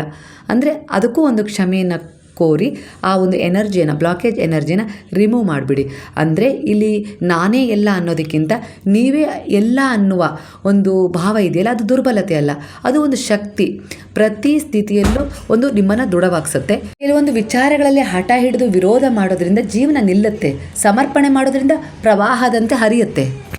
ಹಾಗೆ ಇಲ್ಲಿ ನಿಮಗೇನು ಸಿಗಬೇಕು ಅಂತ ಇದೆಯಲ್ಲ, ಅದನ್ನು ಕೊಡಿಸುವ ಪ್ರಾಮಾಣಿಕ ಪ್ರಯತ್ನ ಗುರುವು ಕೂಡ ಮಾಡ್ತಾ ಇದ್ದಾರೆ. ಅಂದರೆ ನಿಮಗೆ ಅದು ಸಿಗಬಾರ್ದು ಅಂತ ಇತ್ತು, ಯಾಕಂದರೆ ಅದೊಂದಿಷ್ಟು ಬ್ಲಾಕೇಜನ್ನು ತೋರಿಸ್ತಾ ಇದೆ. ಆದರೆ ಇಲ್ಲಿ ಆ ಬ್ಲಾಕೇಜನ್ನು ರಿಮೂವ್ ಮಾಡ್ತಾ ಇದ್ದಾರೆ ಗುರು. ಇದೇ ಶುದ್ಧೀಕರಣ ನಡೀತಾ ಇದೆ. ನೀವು ಅಂದ್ಕೊಳ್ಬೋದು, ನನ್ನ ಪ್ರಾರ್ಥನೆ ನಾನು ಇಟ್ಟಿದ್ದೀನಿ ತುಂಬ ದಿನಗಳಾಯಿತು ಅಂಥೇಳಿ. ಆದರೆ ಅದು ಕೇಳಿದ ತಕ್ಷಣವೇ ಕೊಡೋಕ್ಕಾಗೋದಿಲ್ಲ. ಯಾಕಂದರೆ ಕೆಲವೊಂದು ಸಾರಿ ನಮ್ಮನ್ನು ಅದಕ್ಕೆ ಅರ್ಹರಾಗಿಸ್ಬೇಕಾಗಿರುತ್ತೆ. ಇಲ್ಲಾಂದರೆ ಆ ವಿಚಾರದಲ್ಲಿ ಏನಾದರೂ ಲೋಪದೋಷಗಳಿದ್ದರೆ ಅದನ್ನು ಸರಿಪಡಿಸ್ಬೇಕಾಗತ್ತೆ. ಹಾಗಾಗಿ ಸ್ವಲ್ಪ ಕಾಲಾವಕಾಶ ಇಲ್ಲಿ ತೊಗೊಳ್ತಾ ಇದ್ದಾರೆ ಗುರು ಅನ್ನೋ ರೀತಿಯಲ್ಲಿ ಬರ್ತದೆ. ಅಂದರೆ ಇಲ್ಲಿ ನಿರಾಕರಣೆ ಅಲ್ಲ, ಅದು ಆಗತ್ತೆ, ಅದೇ ಸರಿಯಾದ ಸಮಯಕ್ಕೆ ಆಗತ್ತೆ. ಅಲ್ಲಿವರೆಗೂ ನಿನ್ನಲ್ಲಿ ಎಷ್ಟು ತಾಳ್ಮೆ ಇರುತ್ತೆ ಅನ್ನೋದನ್ನು, ಅದ್ರ ಜೊತೆಗೆ ನೀನು ಅದಕ್ಕೆ ಎಷ್ಟು ಅರ್ಹನಾಗ್ತೀಯಾ ಅನ್ನೋದು, ಎರಡೂ ಕೂಡ ಪರೀಕ್ಷೆಗಳು ನಿನ್ನ ಜೀವನದಲ್ಲಿ ನಡೀತಾ ಇರುತ್ತೆ ಅನ್ನೋ ರೀತಿಯಲ್ಲೂ ಇಲ್ಲಿ ಗುರು ಹೇಳ್ತಿದ್ದಾರೆ. ಹಾಗಾಗಿ ಸ್ವಲ್ಪ ಏನು ನಿಮ್ಮ ಪ್ರಾರ್ಥನೆಯಲ್ಲಿ ತಡ ಆಗ್ತಾ ಇದೆ ಅಂದರೆ, ವಿಳಂಬ ಆಗ್ತಾ ಇದೆ ಅಂದರೆ, ಅದು ನಿರಾಕರಣೆ ಅಂತ ಹೇಳಿ ಅಂದ್ಕೊಳ್ಬಾರ್ದು. ನೀವೇ ಆ ಮಾತುಗಳನ್ನು ಆಡಬಾರ್ದು. ಏನೋ ಕಾರಣದಿಂದ ಅದು ತಡೆ ಆಗ್ತಾ ಇದೆ. ಬಾಬಾನ ಪಾದದಲ್ಲಿ ಶರಣಾಗ್ಸಿದ್ದೀನಲ್ಲ, ಖಂಡಿತ ಅವರು ಅದಕ್ಕೊಂದು ಒಳ್ಳೆಯ ಪರಿವರ್ತನೆಯನ್ನು ತಂದುಕೊಡ್ತಾರೆ ಅನ್ನೋ ನಂಬಿಕೆ ಗೆದ್ದಿದೆ ಅಲ್ವಾ ನಿಮ್ಮದು. ಅದೇ ನಂಬಿಕೆಯನ್ನು ಇನ್ನುಳಿದ ವಿಚಾರಗಳಲ್ಲಿ ಇಟ್ಟು ಸಾಗಿ, ಅದೇ ಸತ್ಯವಾಗುತ್ತೆ. ಯಾರೋ ಒಬ್ಬರು ನಿಮ್ಮ ಬಳಿ ಬಂದು ಕ್ಷಮೆಯನ್ನು ಕೇಳ್ತಾರೆ ಅನ್ನೋ ರೀತಿಯಲ್ಲಿ ಬರ್ತದೆ. ಕೆಲವೊಮ್ಮೆ ತಪ್ಪುಗಳ ಅರಿವು ಅವರಿಗೆ ಆಗತ್ತೆ, ಅದು ಸ್ವಲ್ಪ ಸಮಯ ಕೂಡ ತಗೊಂಡಿರುತ್ತೆ. ಆ ಸಮಯದಲ್ಲಿ ಅವರು ನಿಮಗೆ ನೋವು ಕೊಟ್ಟ ವಿಚಾರಗಳನ್ನು ನೆನಪು ಮಾಡ್ಕೊಳ್ಳೋ ಬದಲು ಕ್ಷಮೆ ಕೊಟ್ಟು ಆ ಎನರ್ಜಿನ ರಿಮೂವ್ ಮಾಡ್ಕೊಳ್ಳೋದು ಬೆಟರ್ ಅನ್ನೋ ರೀತಿಯಲ್ಲಿ ಬರ್ತದೆ. ಇಲ್ಲಾಂದರೆ ಅದೇ ಭಾರವನ್ನು ಹೊತ್ತು ಸಾಗಬೇಕಾಗತ್ತೆ. ಅದಕ್ಕೊಂದು ಅವಕಾಶ ಕೊಟ್ಟಿರ್ತಾರಲ್ವ, ಅವರನ್ನು ಕ್ಷಮಿಸ್ತಿರೋ ಇಲ್ಲ ಅವರ ಪರಿವರ್ತನೆಗೆ ಒಂದು ವಿಷಾದವನ್ನು ವ್ಯಕ್ತಪಡಿಸ್ತಿರೋ, ಒಟ್ಟಾರೆಯಾಗಿ ಇಲ್ಲಿ ಒಬ್ಬರು ನಿಮ್ಮ ಬಳಿ ಬಂದು ತಪ್ಪಾಯಿತು ಅನ್ನೋ ರೀತಿಯಲ್ಲಿ ಒಂದು ಏನು ತಪ್ಪಾಗಿತ್ತಲ್ಲ ಆ ವಿಚಾರವನ್ನು ತಿದ್ಕೊಳ್ತಾರೆ. ಅದರಿಂದ ನಿಮಗೆ ಸಂತೋಷ ಸಿಗುತ್ತೆ. ಹಾಗೆ ನಿಮ್ಮ ಜೀವನಕ್ಕೆ ಒಂದು ಸಂತೋಷದ ವಿಚಾರ ಕೂಡ ಕನೆಕ್ಟ್ ಆಗ್ತದೆ. ಅದು ನೀವು ಬಯಸಿದ್ದಾಗಿರ್ಬೋದು, ಇಲ್ಲ ಬಯಸ್ದೆ ಅದಾಗೋದಿಲ್ಲ ಬಿಡು ಅನ್ನೋ ರೀತಿಯಲ್ಲಿ ನೀವು ಬಿಟ್ಟದ್ದಾಗಿರ್ಬೋದು, ದಿಢೀರನೇ ಆ ಸಂತೋಷ ನಿಮಗೆ ಸಿಗುವ ಅವಕಾಶ ಇದೆ. 24 ಗಂಟೆಗಳಲ್ಲಿ ನಿಮಗೆ ಅವಕಾಶ ಹೆಚ್ಚು ಸಿಗುವ ಸಾಧ್ಯತೆ ಕಾಣ್ತಿದೆ. 24 ಗಂಟೆಗಳು ತಪ್ಪೋದ್ರೆ 5 ದಿನಗಳಲ್ಲಿ ಆ ಸಂತೋಷದ ವಿಚಾರ ಸುದ್ದಿಯಾಗಿರ್ಬೋದು, ಇಲ್ಲ ಒಂದು ಯಾವುದೋ ಒಂದು ಉಡುಗೊರೆ ರೂಪದಲ್ಲಾಗಿರ್ಬೋದು, ಯಾರೋ ಬರ್ಬೋದು, ಒಂದು ಮೆಸೇಜ್ಗೋಸ್ಕರ ಕಾಯ್ತಾ ಇದ್ರಿ ಅದು ಸಿಗ್ಬೋದು, ಇಲ್ಲ ಯಾವುದೋ ಒಂದು ಅವಕಾಶ ಬದಲಾಗಬೇಕು ಅಂತೇಳಿ ಬಯಸ್ತಾ ಇದ್ರಿ, ಒಟ್ಟು ವ್ಯವಹಾರದಲ್ಲೂ ಆದರೂ ಆಯಿತು, ನಿಮ್ಮ ವೈಯಕ್ತಿಕ ವಿಚಾರದಲ್ಲಾದರೂ ಆಯಿತು, ಒಂದು ಬಹುದೊಡ್ಡ ತಿರುವು ಸಂತೋಷವನ್ನು ಉಂಟು ಮಾಡ್ತಾ ಇದೆ ಅನ್ನೋ ರೀತಿಯಲ್ಲಿ ಇಲ್ಲಿ ಗುರುವಿನ ಆಶೀರ್ವಾದ ಇದೆ. ಅಂದರೆ ನೀವು ಅವರಲ್ಲಿ ಈ ಪ್ರಾರ್ಥನೆಯನ್ನು ಇಟ್ಟಿದ್ರಿ, ಈಗ ನಿಮ್ಗೆ ಅದರ ಅಗತ್ಯ ತುಂಬ ಇತ್ತು, ತುಂಬ ಕಾದಿದ್ದೀರ ನೀವು ಅದಕ್ಕೋಸ್ಕರ. ಆದರೆ ಅದಕ್ಕೊಂದು ಒಳ್ಳೆಯ ಸಮಯ ಅಂತ ಬರಬೇಕಾಗಿತ್ತು. ನೀವು ಅದನ್ನು ಸ್ವಲ್ಪ ಮರ್ತು ಬಿಟ್ರಿ. ಅಂದರೆ ಅದು ಆಗೋದಿಲ್ಲ ಅನ್ನೋ ರೀತಿಲಿ ನೀವು ಅದ್ರ ಬಗ್ಗೆ ತಾತ್ಸಾರ ತೋರಿಸಿದ್ರಿ ಅಂತ ಅಲ್ಲ, ಯಾವಾಗಾಗುತ್ತೋ ಆಗಲಿ ಬಿಡು ಭಗವಂತನ ಇಚ್ಛೆ ಅನ್ನೋ ರೀತಿಲಿ ಸುಮ್ಮನಾಗ್ಬಿಟ್ಟಿದ್ರಿ. ಇಲ್ಲ ಅಂದರೆ ಇನ್ನೊಂದು ಮನಸ್ಥಿತಿ ಹೇಳಿತ್ತು, ಅದಾಗುತ್ತೋ ಇಲ್ವೋ, ನಾನೇ ಸುಮ್ಮನೆ ಇಷ್ಟು ದಿನ ಅದ್ರ ಬಗ್ಗೆ ಪ್ರಯತ್ನ ಪಟ್ನಾ ಅನ್ನೋ ರೀತಿಲಿ ಅಂದ್ಕೊಂಡಿದ್ದೀರ. ಆದರೆ ಅದು ನಡೆಯುತ್ತೆ ಅನ್ನೋ ರೀತಿಲಿ ಬರ್ತಾ ಇದೆ. ಹಾಗೆ ಇಲ್ಲಿ ಒಂದು ಪ್ರಯಾಣದ ಒಂದು ಸಿದ್ಧತೆಯನ್ನು ಪ್ರಾಮಾಣಿಕವಾಗಿ ಮಾಡ್ತಾ ಇದ್ದಾರೆ. ಹಾಗೆ ನಿಮ್ಮ ಪರಿಸ್ಥಿತಿಗಳು ಖಂಡಿತ ಸುಧಾರಿಸ್ತವೆ ಅನ್ನೋ ರೀತಿಯಲ್ಲಿ ಬಾಬಾ ಹೇಳ್ತಾ ಇದ್ದಾರೆ. ನೀವು ಯಾವುದೋ ಒಂದು ವ್ಯಕ್ತಿ ಹಾಗೂ ಯಾವುದೋ ಒಂದು ಮೆಸೇಜ್ಗೆ ಇಲ್ಲ ಒಂದು ಕರೆಗೆ ಕಾಯ್ತಾ ಇದ್ದೀರಾ ಅನ್ನೋ ರೀತಿಯಲ್ಲಿ ಕಾಣಿಸ್ತಿದೆ. ಇಲ್ಲ ಅವ್ರ ಜೊತೆಗೆ ನೀವು ಮಾತನಾಡಿದರೆ ಸಾಕು, ನಿಮ್ಗೇನೋ ಒಂದು ರೀತಿ ಖುಷಿ ಕೊಡುತ್ತೆ. ಹಾಗಾಗಿ ಅವ್ರ ಜೊತೆ ನಾನು ಮಾತನಾಡಬೇಕು ಅಂತೇಳಿ ನಿಮ್ಮ ಮನಸ್ಸು ಹಂಬಲಿಸ್ತದೆ ಪ್ರತಿ ಬಾರಿ. ಆ ರೀತಿ ಕೂಡ ಇಲ್ಲಿ ಕನೆಕ್ಟ್ ಆಗ್ತದೆ. ಅವ್ರು ನಿಮಗೆ ಕನೆಕ್ಟ್ ಆಗ್ಬೋದು. ಅವ್ರ ಜೊತೆ ಮಾತನಾಡಿದ ತಕ್ಷಣ ನಿಮ್ಮ ಮನಸ್ಸು ತುಂಬ ಸಮಾಧಾನ ಆಗುತ್ತೆ. ಆ ರೀತಿ ಕೂಡ ಎನರ್ಜಿ ಕನೆಕ್ಟ್ ಆಗಿದೆ. ಇಲ್ಲಿ ನಿಮ್ಮ ಪ್ರಾಮಾಣಿಕವಾದ ಒಂದು ನಿಷ್ಠೆಯ ಪ್ರಾರ್ಥನೆಗೆ ಪ್ರಕೃತಿ ಕೂಡ ಇಲ್ಲಿ ನಿಮಗೆ ಕನೆಕ್ಟ್ ಆಗ್ತಾ ಇದೆ. ಹಾಗಾಗಿ 3 ದಿನಗಳಲ್ಲಿ ನಿಮ್ಮನ್ನು ಅವರು ಭೇಟಿ ಆಗಬಹುದು ಅನ್ನೋ ರೀತಿಯಲ್ಲಿ ಬರ್ತದೆ. ಇಲ್ಲ ಅವರ ಒಂದಿಷ್ಟು ವಿಚಾರಗಳನ್ನು ನೀವು ತಿಳ್ಕೊಳ್ತೀರಾ. ಕೆಲವರ ಪ್ರಸ್ತುತ ಎನರ್ಜಿಗೆ ತಗೊಂಡ್ರೆ ನಿಮ್ಮಲ್ಲಿ ಒಂದಿಷ್ಟು ವಿಚಾರಗಳಿದ್ದಾವೆ ಬದಲಾಯಿಸಿಕೊಳ್ಳೋದು, ಅದನ್ನು ಬದಲಾಯಿಸ್ಕೊಳ್ಬೇಕು ಅಂತಿದ್ದೀರಾ, ಆದರೆ ಆಗ್ತಾ ಇಲ್ಲ. ಅದು ಯಾವ ರೀತಿ ಆಗಿದೆ ಅಂದರೆ ಅದೊಂದು ರೋಗದ ರೀತಿ ಆಗಿಬಿಟ್ಟಿದೆ ನಿಮಗೆ. ಅದನ್ನು ಬದಲಾಯಿಸ್ಕೊಳ್ಳೋಕೆ ಹೋಗ್ತಾ ಇದ್ದೀರಾ, ಅದೊಂದು ಅಂಟು ರೋಗದ ರೀತಿಲಿ ನಿಮ್ಮನ್ನು ಬಿಟ್ಟು ಹೋಗಲ್ಲ ಅಂತ ಇದೆ. ಆದರೆ ಖಂಡಿತವಾಗಿ ಈಗ ಬದಲಾಯಿಸಿಕೊಳ್ಳುವ ಸಮಯ ಬಂದಿದೆ. ಬದಲಾಯಿಸ್ಕೊಳ್ಳಿ, ನಿಮ್ಮನ್ನು ತಿದ್ಕೊಳ್ಳಿ ಅನ್ನೋ ರೀತಿಲಿ ಇಲ್ಲಿ ಗುರು ಹೇಳ್ತಿದ್ದಾರೆ. ಯಾಕಂದರೆ ಮುಂದಿನ ಜೀವನದ ಪರಿವರ್ತನೆ ಅದು ಮಾಡುತ್ತೆ. ಹಾಗಾಗಿ ನೀವು ಕೆಟ್ಟವರಲ್ಲ, ಅಂದರೆ ನಿಮ್ಮ ಮನಸ್ಸು ಪವಿತ್ರವಾದ ಆಲೋಚನೆಗಳೊಂದಿಗೆ ಕೂಡಿದೆ. ಆದರೆ ಪರಿಸ್ಥಿತಿಗಳು, ಅನಿವಾರ್ಯತೆಗಳು ನಿಮ್ಮನ್ನು ಆ ಸ್ಥಾನದಲ್ಲಿ ನಿಲ್ಲಿಸಿದೆ. ಆದರೆ ಜನರನ್ನು ಇಲ್ಲಿ ನಿಮ್ಮನ್ನು ಜಡ್ಜ್ ಮಾಡೋ ಒಂದು ರೀತಿಲಿ ಇದ್ದಾರೆ. ಆದರೆ ಇಲ್ಲಿ ಜನರು ನಿಮ್ಮನ್ನು ಕೆಟ್ಟವರು ಅಂದ ತಕ್ಷಣ ನೀವು ಕೆಟ್ಟವರಾಗೋದಿಲ್ಲ. ಯಾಕಂದರೆ ಇಲ್ಲಿ ಭಗವಂತನ ಕಣ್ಣಿಗೆ ಬಟ್ಟೆ ಕಟ್ಟಿ ಏನೂ ನಡೆಯೋದಿಲ್ಲ ಅಲ್ವಾ. ನೀವು ಮರೆಮಾಚ್ಬೋದು, ಇಲ್ಲ ಅವ್ರು ಏನು ಮಾಡ್ತಿದ್ದಾರೆ ಅದನ್ನು ಮರೆಮಾಚ್ಬೋದು. ನಿಮ್ಮ ನೇರ ದೃಷ್ಟಿಗೆ ನೀವು ಒಂದಿಷ್ಟು ವಿಚಾರಗಳನ್ನು ಮರೆಮಾಚ್ಬೋದು. ಆದರೆ ಗುರುವಿನ ದೃಷ್ಟಿಗೆ, ನೀವು ನಂಬಿದ ಭಗವಂತನ ದೃಷ್ಟಿಗೆ ನೀವು ಬಟ್ಟೆ ಕಟ್ಟಿ ಆ ಕೆಲಸ ಮಾಡೋಕ್ಕೆ ಸಾಧ್ಯನಾ? ಇಲ್ಲ ತಾನೇ. ಅವರಂತೂ ನೋಡ್ತಾ ಇದ್ದಾರಲ್ವ, ಆ ಅರಿವಂತೂ ನಿಮಗಿದೆಯಲ್ವ. ಹಾಗಾಗಿ ನೀವು ಕೆಟ್ಟವರಲ್ಲ. ಕೆಟ್ಟವರು ಅಂತ ಹೇಳಿ ಯಾರೋ ಜಡ್ಜ್ ಮಾಡ್ತಾ ಇದ್ದಾರೆ ಅಂದರೆ ಅದು ಅವರ ಯೋಗ್ಯತೆಯನ್ನು ತೋರಿಸ್ತಾ ಇದ್ದಾರೆ, ಅದು ನಿಮ್ಮ ಯೋಗ್ಯತೆ ಇಲ್ಲ. ನೀವು ಯಾಕೆ ಅದು ನನ್ನ ಯೋಗ್ಯತೆ ಅನ್ನೋ ರೀತಿಲಿ ಫೀಲ್ ಮಾಡ್ತಾ ಇದ್ದೀರಾ? ನನಗೆ ಯಾಕೆ ಅವ್ರು ಆ ರೀತಿ ಮಾತಾಡ್ತಾ ಇದ್ದಾರೆ ಅನ್ನೋ ರೀತಿಲಿ ನೋವು ಪಡ್ಕೊಳ್ತಾ ಇದ್ದೀರಾ? ಅದನ್ನು ನಾನೇ ಅನ್ನೋ ರೀತಿಲಿ ಯಾಕೆ ನೀವು ನೋಡ್ತಾ ಇದ್ದೀರಾ? ಅದು ನೀವಲ್ಲ. ಅವ್ರ ಮಾತಲ್ಲಿ ಅದು ಆ ರೀತಿ ಇದೆ, ಅದನ್ನು ನಾನೇ ಅನ್ನೋ ರೀತಿಲಿ ನೋಡೋ ಅವಶ್ಯಕತೆ ಇಲ್ಲ. ಇದು ಮನಸ್ಸಿನ ದುರ್ಬಲತೆ ಆಗತ್ತೆ ಅಲ್ವಾ. ನಿಮಗೆ ಸಂಬಂಧಪಡದ ಒಂದಿಷ್ಟು ವಿಚಾರಗಳನ್ನು ಯೋಚನೆ ಮಾಡೋದನ್ನು ಮೊದಲು ಬಿಡಿ. ಆಡ್ಕೊಳ್ಳೋರು ಆಡ್ಕೊಳ್ತಾ ಅಲ್ಲೇ ನಿಂತಿರ್ತಾರೆ, ಆದರೆ ನೀವು ಮಾತ್ರ ನಿಮ್ಮ ಗುರಿಯತ್ತ ಹೋಗಲೇಬೇಕು. ಯಾಕಂದರೆ ಅದು ನಿಮ್ಮ ಒಂದು ಲಕ್ಷ್ಯ ಆಗಿರುತ್ತೆ. ಅದನ್ನು ಇವರ ಒಂದು ಮಾತಿನ ಕಡೆ ಗಮನ ಹರಿಸಿ ಆ ಲಕ್ಷ್ಯದ ದಾರಿಯನ್ನು ತಪ್ಪಿಸ್ಕೊಳ್ಬೇಡಿ ಅನ್ನೋ ರೀತಿಲಿ ಗುರು ಹೇಳ್ತಿದ್ದಾರೆ. ಯಾಕಂದರೆ ಬಾಬಾ ನಿಮ್ಮ ಕೈಗಳನ್ನು ಈಗ ಹಿಡಿದಿದ್ದಾರೆ, ನೀವು ಆ ಕಡೆ ಈ ಕಡೆ ಸುತ್ತ ನೋಡ್ತಿದ್ದೀರ. ಅಂದರೆ ಗುರು ನಿಮ್ಮ ಕೈಯನ್ನು ಹಿಡಿದು ನಡೆಸೋಕ್ಕೆ ಎಲ್ಲ ರೀತಿಯ ಸಿದ್ಧತೆ ಮಾಡ್ತಾ ಇದ್ದಾರೆ. ಆದರೆ ನೀವು ಸುತ್ತಮುತ್ತ ನೋಡ್ತಾ ಇದ್ದೀರಾ. ಇನ್ನು ಯಾರಾದರೂ ಏನಾದರೂ ಅಂದ್ಕೊಳ್ತಾ ಇದ್ದಾರಾ? ನನ್ನ ಬಗ್ಗೆ ಏನಾದರೂ ಚರ್ಚೆ ನಡೀತಾ ಇದೆಯಾ? ಮಾತು ನಡೀತಾ ಇದೆಯಾ? ಈಗ ಚರ್ಚೆ ಮಾಡ್ತಿರೋ ಇಲ್ಲ ಗುರುವಿನ ಕೈ ಹಿಡಿದು ಮುಂದೆ ಸಾಕ್ತಿರೋ, ತೀರ್ಮಾನ ನಿಮ್ಮದು. ಚರ್ಚೆ ಮಾಡೋರ ಜೊತೆ ನೀವೇನಾದರೂ ವಿರೋಧ ಮಾಡೋದಾಗಿರ್ಬೋದು, ಇಲ್ಲ ಅವ್ರ ಮಾತನ್ನು ಕೇಳಿಸ್ಕೊಳ್ಳೋದಾಗಿರ್ಬೋದು, ಅದಕ್ಕೆ ಉತ್ತರ ಕೊಡಬೇಕು ಅನ್ನೋ ರೀತಿಲಾಗಿರ್ಬೋದು, ನೀವು ನಿಂತರೆ ಅಲ್ಲೇ ನಿಲ್ತೀರ. ಗುರುವು ನಿಮ್ಮ ಕೈ ಹಿಡಿದು ಬಿಟ್ಟಿದ್ದಾರೆ. ಈಗ ನಿಮ್ಮ ಆಫೀಸಲ್ಲಾಗಿರ್ಬೋದು, ನಿಮ್ಮನ್ನು ಕೀಳರಿಮೆಯಿಂದ ನೋಡ್ತಾ ಇದ್ದಾರೆ, ನಿಮ್ಮನ್ನು ಅಲ್ಲಿಂದ ತೆಗೆದು ಹಾಕಬೇಕು ಅಂತ ನೋಡ್ತಾ ಇದ್ದಾರೆ. ಇಲ್ಲ ನಿಮ್ಮ ಒಂದು ಕೆಲಸದ ವೈಖರಿಯನ್ನು ಕಂಡು ನಿಮ್ಮ ಒಂದು ಬುದ್ಧಿವಂತಿಕೆ, ನಿಮ್ಮ ಒಂದು ಅಚೀವ್ಮೆಂಟ್ ಆಗಿರ್ಬೋದು, ನಿಮ್ಮ ನಡೆ ನುಡಿ ಆಗಿರ್ಬೋದು, ಇಲ್ಲ ಅಂದರೆ ನಿಮ್ಮಲ್ಲಿರುವ ಒಂದಿಷ್ಟು ಸಂಪನ್ನ ಗುಣಗಳನ್ನಾಗಿರ್ಬೋದು ಕಂಡು ಎಲ್ಲೋ ಒಂದು ರೀತಿಯಲ್ಲಿ ಹೊಟ್ಟೆ ಉರ್ಕೊಳ್ತಾ ಇದ್ದಾರೆ. ಅಂಥವ್ರ ಎದುರಿಗೆ ನೀವು ಅವರನ್ನೇ ನೋಡ್ತಾ ಅಲ್ಲಿ ಇರ್ತಿರೋ, ನೀವು ಗುರುವಿನ ಕೈ ಹಿಡಿದು ಮುಂದೆ ಹೋಗ್ತಿರೋ, ಯೋಚನೆ ನೀವು ಮಾಡಿ ಅನ್ನೋರು ಹೇಗಿದ್ರೂ ಅಂತಿದ್ದಾರಲ್ವ. ನೀವು ಒಂಟಿಯಾಗಿದ್ದೀರಾ, ಅದಕ್ಕೂ ಏನಾದರೂ ಬೆರಳು ಮಾಡಿ ತೋರಿಸ್ತಿದ್ದಾರೆ. ನಿಮ್ಮ ಮಕ್ಕಳು, ನೀವು ಒಂದು ಒಂಟಿ ಪೇರೆಂಟ್ಸ್ ಆಗಿ ಒಂದಿಷ್ಟು ಸಾಕ್ತಾ ಇದ್ದೀರಾ ಅಂದರೆ ಅದಕ್ಕೂ ಕೂಡ ಏನಾದರೂ ಒಂದು ಹೇಳ್ತಾ ಇದ್ದಾರೆ ಅಲ್ವಾ. ಜೊತೆಗಿದ್ದರೂ ಅಂತಿದ್ದಾರೆ, ಜೊತೆಗಿಲ್ದು ಅಂತಿದ್ದಾರೆ. ಮಕ್ಕಳಿದ್ರೂ ಆಡ್ಕೊಳ್ತಾರೆ, ಇಲ್ಲದ್ರೂ ಆಡ್ಕೊಳ್ತಾರೆ. ಒಟ್ಟಾರೆಯಾಗಿ ಈ ಜೀವನ ಹೇಗೆ ಅಂತೇಳಿ ನಿಮಗೀಗ ಅರ್ಥ ಆಗಿದೆಯಲ್ಲ. ಎಲ್ಲದಕ್ಕೂ ಇಲ್ಲಿ ಏನಾದರೂ ಮಾತನಾಡ್ತಾರೆ ಇರ್ತಾರೆ. ನಾನು ಇವರಿಗೋಸ್ಕರ ವ್ಯರ್ಥವಾಗಿ ಏನೋ ಯೋಚನೆ ಮಾಡೋದು ಬೇಡ, ನಾನು ಮುಂದೆ ಹೋಗೋಣ, ನನಗಿನ್ನೂ ಏನೋ ಸಾಧನೆ ಮಾಡೋದಿದೆ, ಕಲಿಯೋದಿದೆ, ಕಾರಣವಿಲ್ಲದೆ ಏನೂ ನಡೀತಾ ಇಲ್ಲ, ನಾನು ಹೋಗಲೇಬೇಕು, ನಿಲ್ಲೋ ಹಾಗಿಲ್ಲ ಅನ್ನೋ ರೀತಿಲಿ ನೀವು ಮುಂದೆ ಹೋಗ್ತಾ ಇದ್ದೀರಾ ಕೆಲವರು. ಆದರೆ ಕೆಲವರು ಕುಗ್ಗುತ್ತಾ ಇದ್ದೀರಾ, ದುರ್ಬಲತೆಗೆ ಜಾರ್ತಾ ಇದ್ದೀರಾ. ಯಾಕಂದರೆ ನಿಮ್ಮ ಎದುರಿಗಿರುವ ಒಂದಿಷ್ಟು ಸಮಸ್ಯೆಗಳನ್ನು, ಪರಿಸ್ಥಿತಿಗಳನ್ನು, ಹಾಗೆ ಸುತ್ತುವರೆದಿರುವ ಒಂದಿಷ್ಟು ನಕಾರಾತ್ಮಕತೆ ತುಂಬಿದ ಒಂದಿಷ್ಟು ಶತ್ರುಗಳನ್ನು, ಜನರನ್ನು ಎದುರಿಸೋಕ್ಕೆ ಸಾಧ್ಯ ಆಗ್ತಾ ಇಲ್ಲ. ಆದರೆ ನೀವು ಎದುರಿಸಲೇಬೇಕು. ಯಾಕಂದರೆ ನೀವು ಅದನ್ನು ಎದುರಿಸದೆ ನಿಮ್ಮ ಮುಂದಿನ ಒಂದು ಮೆಟ್ಲನ್ನು ಹತ್ತಕ್ಕಾಗೋದಿಲ್ಲ. ಅದನ್ನು ಎದುರಿಸಿದಾಗಲೇ ನೀವು ಮುಂದೆ ಇರುವ ಒಂದಿಷ್ಟು ಭಾಗ್ಯದಲ್ಲಿ ನಿಮಗೋಸ್ಕರ ಏನು ಡಿಸರ್ವ್ ಆಗಿದೆಯಲ್ಲ ಅದನ್ನು ಪಡ್ಕೊಳ್ಳೋಕ್ಕೆ ಸಾಧ್ಯ. ಕಾರಣ ಇಲ್ಲದೆ ಭಗವಂತ ಏನೂ ಕಸ್ಕೊಳ್ಳೋದಿಲ್ಲ. ಅದೊಂದು ಕರ್ಮ, ಅದಕ್ಕೊಂದು ರೀಸನ್ ಇರುತ್ತೆ ಅಷ್ಟೇ. ಅದು ನೀವು ಮುಂದೆ ಏನೋ ಪಡ್ಕೊಳ್ಳೋದಾಗಿರುತ್ತೆ, ನಿಮ್ಮ ಜವಾಬ್ದಾರಿಯನ್ನು ಕಳ್ಕೊಳ್ಳೋದಾಗಿರುತ್ತೆ, ಇಲ್ಲ ನಿಮ್ಮ ಜವಾಬ್ದಾರಿಯುತವಾದ ಒಂದಿಷ್ಟು ಹುದ್ದೆಗಳಲ್ಲಿ ನೀವು ಕಾರ್ಯನಿರ್ವಹಿಸೋದಾಗಿರುತ್ತೆ. ಇದಕ್ಕೋಸ್ಕರ ಒಂದನ್ನು ಕಳೀತಾರೆ, ಒಂದನ್ನು ಕೂಡ್ತಾರೆ. ಹಾಗಾಗಿ ಇಲ್ಲಿ ಸೋಲು ಒಪ್ಕೊಳ್ಳೋದೇ ಬೇಡ. ಮುಂದೆ ಹೋಗಿ, ಜೀವನ ನಿಮಗೋಸ್ಕರ ಸಾಕಷ್ಟು ಅವಕಾಶಗಳನ್ನು ಕೊಡ್ತದೆ. ನಿಮ್ಮ ಎನರ್ಜಿಗೆ, ಪ್ರಸ್ತುತ ಎನರ್ಜಿಗೆ ಅದು ಕನೆಕ್ಟ್ ಕೂಡ ಆಗುತ್ತಲ್ವಾ. ನೀವು ಸಾವಿನ ಒಂದು ಹಂತದಲ್ಲಿ ನಿಂತಿದ್ರಿ, ಬೇಡ ನನಗೆ ಎದುರಿಸೋಕ್ಕಾಗಲ್ಲ ಈ ಸಮಸ್ಯೆಗಳನ್ನು. ಯಾಕಂದರೆ ಒಂದು ನಿಂದನೆ ಆಗಿರ್ಬೋದು, ಜನರ ನಿಂದನೆ ಆಗಿರ್ಬೋದು, ಅವರ ಒಂದು ವಿರೋಧ ಆಗಿರ್ಬೋದು, ನೀವು ಬಿದ್ದಂಥ ಸಮಯದಲ್ಲಿ ಅವರು ಆಡ್ಕೊಂಡ ರೀತಿ ಆಗಿರ್ಬೋದು, ನಿಮಗೆ ಕಾಟ ಕೊಟ್ಟ ರೀತಿ ಆಗಿರ್ಬೋದು, ನಿಮ್ಮನ್ನು ಸಾವಿನ ಅಂಚಿನಲ್ಲಿ ನಿಲ್ಲಿಸಿತ್ತು. ಆ ಒಂದು 2 ಕ್ಷಣ ನೀವು ದುಡುಕಿದ್ರೆ ಜೀವನದಲ್ಲಿ ನೀವು ಈ ಪರಿವರ್ತನೆ ತಗೊಳ್ಳೋಕೆ ಸಾಧ್ಯ ಆಗ್ತಿತ್ತಾ? ಇಲ್ಲ ತಾನೇ. ಅದರಿಂದ ಹಿಂದೆ ಸರಿಸಲಿಕ್ಕೆ ಆ ಭಗವಂತ ನಿಮ್ಮ ಮೇಲೆ ಕೃಪೆ ತೋರಿದ್ರು, ಗುರುವಿನ ಶರಣದಲ್ಲಿ ನಿಮ್ಮನ್ನು ಹಾಕಿದ್ರು. ನೀವೊಂದು ಪರಿವರ್ತನೆ ಆದ್ರಿ, ಯಾವುದೋ ಒಂದು ಬಲ ಸಿಕ್ತು. ಅದು ಒಂದು ಸಂದೇಶದ ರೂಪದಲ್ಲಾಗಿರ್ಬೋದು, ಯಾರೋ ಬಂದು ಭರವಸೆ ಕೊಟ್ಟದ್ದಾಗಿರ್ಬೋದು. ಒಟ್ಟಾರೆಗೆ ಆ 2 ಕ್ಷಣಗಳು ನೀವು ತಪ್ಪಿಸ್ಕೊಂಡ್ರಿ. 3ನೆಯ ಕ್ಷಣ, ಮರುಕ್ಷಣ ನಿಮ್ಮ ಜೀವನದಲ್ಲಿ ಒಂದು ಪರಿವರ್ತನೆ ಸಿಕ್ತು, ನೀವು ಬದಲಾಗಿದ್ದೀರಾ ಅಲ್ವಾ. ಅಂದರೆ ಈಗ ಅಂತ ಇದೆ, ನಾನು ಆ ಸಾವಿನ ಅಂಚಲ್ಲಿ ನಿಂತಾಗ ಎಷ್ಟೆಲ್ಲ ಸಮಸ್ಯೆಗಳು ಎದುರಾದವು. ಅದೊಂದು ಪಾಠ. ಅಂದರೆ ನೀವು ಸರಿಯಾಗಿದ್ದಾಗ ಹೇಗಿರ್ತಾರೆ, ನೀವು ಬಿದ್ದಾಗ ಜನ ಯಾವ ರೀತಿ ನಿಮ್ಮ ಮೇಲೆ ಒಂದು ವರ್ತನೆ ತೋರಿಸ್ತಾರೆ ಅನ್ನೋದು. ಇಲ್ಲಿ ಯಾರೂ ನಂಬಿ ಬದುಕೋ ಹಾಗಿಲ್ಲ. ನಿಮ್ಮ ಆತ್ಮವಿಶ್ವಾಸವನ್ನು ನಂಬಿ ನೀವು ಬದುಕಬೇಕು, ನಿಮ್ಮ ಒಳ್ಳೆಯ ಕರ್ಮವನ್ನು ನಂಬಿ ನೀವು ಬದುಕಬೇಕು ಅಷ್ಟೇ. ಅದೇ ನಿಮ್ಮ ನಾಳೆ ಆಗಿರುತ್ತೆ. ಇವತ್ತಿನ ದಿನ ನೀವೇನು ಕೊಡ್ತೀರೋ ಅದೇ ನಿಮ್ಮ ನಾಳೆ. ಈ ಪಾಠವನ್ನು ನೀವು ಗುರುವಿನ ಶರಣದಲ್ಲಿ ಬಂದಮೇಲೆ ತುಂಬ ಚೆನ್ನಾಗಿ ಕಲ್ತ್ರಿ.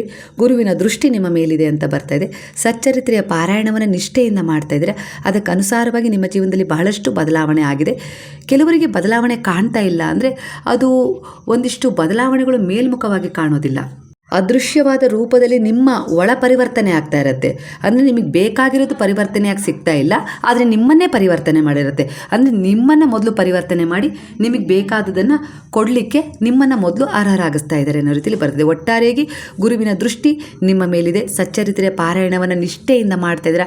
ಖಂಡಿತ ಬಾಬಾ ಹೇಳಿದಾರಲ್ವಾ, ಸಚ್ಚರಿತ್ರೆಯ ಪ್ರತಿಯೊಂದು ಅಕ್ಷರವೂ ನನ್ನ ಜೀವಂತ ಉಪಸ್ಥಿತಿಯಾಗಿದೆ, ನಾನು ಅದರ ಮೂಲಕ ನಿಮ್ಮನ್ನು ಹೀಲ್ ಮಾಡ್ತೀನಿ ಅಂತ ಹೇಳಿದರೆ, ಅದೇ ರೀತಿ ಇವತ್ತು ಆ ಮಾತನ್ನು ಸತ್ಯವಾಗಿಸ್ತಾ ಇದ್ದಾರೆ. ಸಾಕಷ್ಟು ಒಂದಿಷ್ಟು ಪರಿವರ್ತನೆ, ಮನಸ್ಸಿಗೆ ಶಾಂತಿ ಆದರೂ ಸಿಗ್ತಾ ಇದೆ. ಇಲ್ಲ ಈಗ ಏನಾಗಿತ್ತು ಅಂದರೆ ನೀವು ಮೊದಲು ಸಮಯವನ್ನು ವ್ಯರ್ಥ ಮಾಡ್ತಾ ಇದ್ರಿ, ಇಲ್ಲ ನಿಮಗೆ ನಾನು ಏನು ಮಾಡಬೇಕು, ಆಧ್ಯಾತ್ಮಿಕ ಪ್ರಯಾಣದಲ್ಲಿ ಸಾಗಬೇಕಾ, ಹೀಗೆ ಒತ್ತಡದಲ್ಲೇ ಬದುಕಬೇಕಾ, ಯಾವುದೂ ಗೊತ್ತಿರಲಿಲ್ಲ. ಆ ಸಚ್ಚರಿತ್ರೆ ನಿಮ್ಮ ಕೈ ಮೇಲೆ ಬಂದ ಮೇಲೆ, ನೀವು ಗುರುವಿನ ಶರಣದಲ್ಲಿ ಹೋದ್ಮೇಲೆ ಸಚ್ಚರಿತ್ರೆ ನಿಮ್ಮ ಕೈಗೆ ಬಂತು. ಬಂದಮೇಲೆ ಏನಾಯಿತು, ನೀವು ಅದನ್ನು ಒಂದು ಅಧ್ಯಾಯನಾದರೂ ಓದೋ ಹಾಗಾಯಿತು, ಒಂದು ಪುಟವನ್ನಾದರೂ ನೀವು ಈಗ ಓದ್ತಾ ಇದ್ದೀರಾ, ಇಲ್ಲ ಒಂದು ಪ್ಯಾರಾಗ್ರಾಫ್ ಆದರೂ ಓದ್ತಾ ಇದ್ದೀರಾ.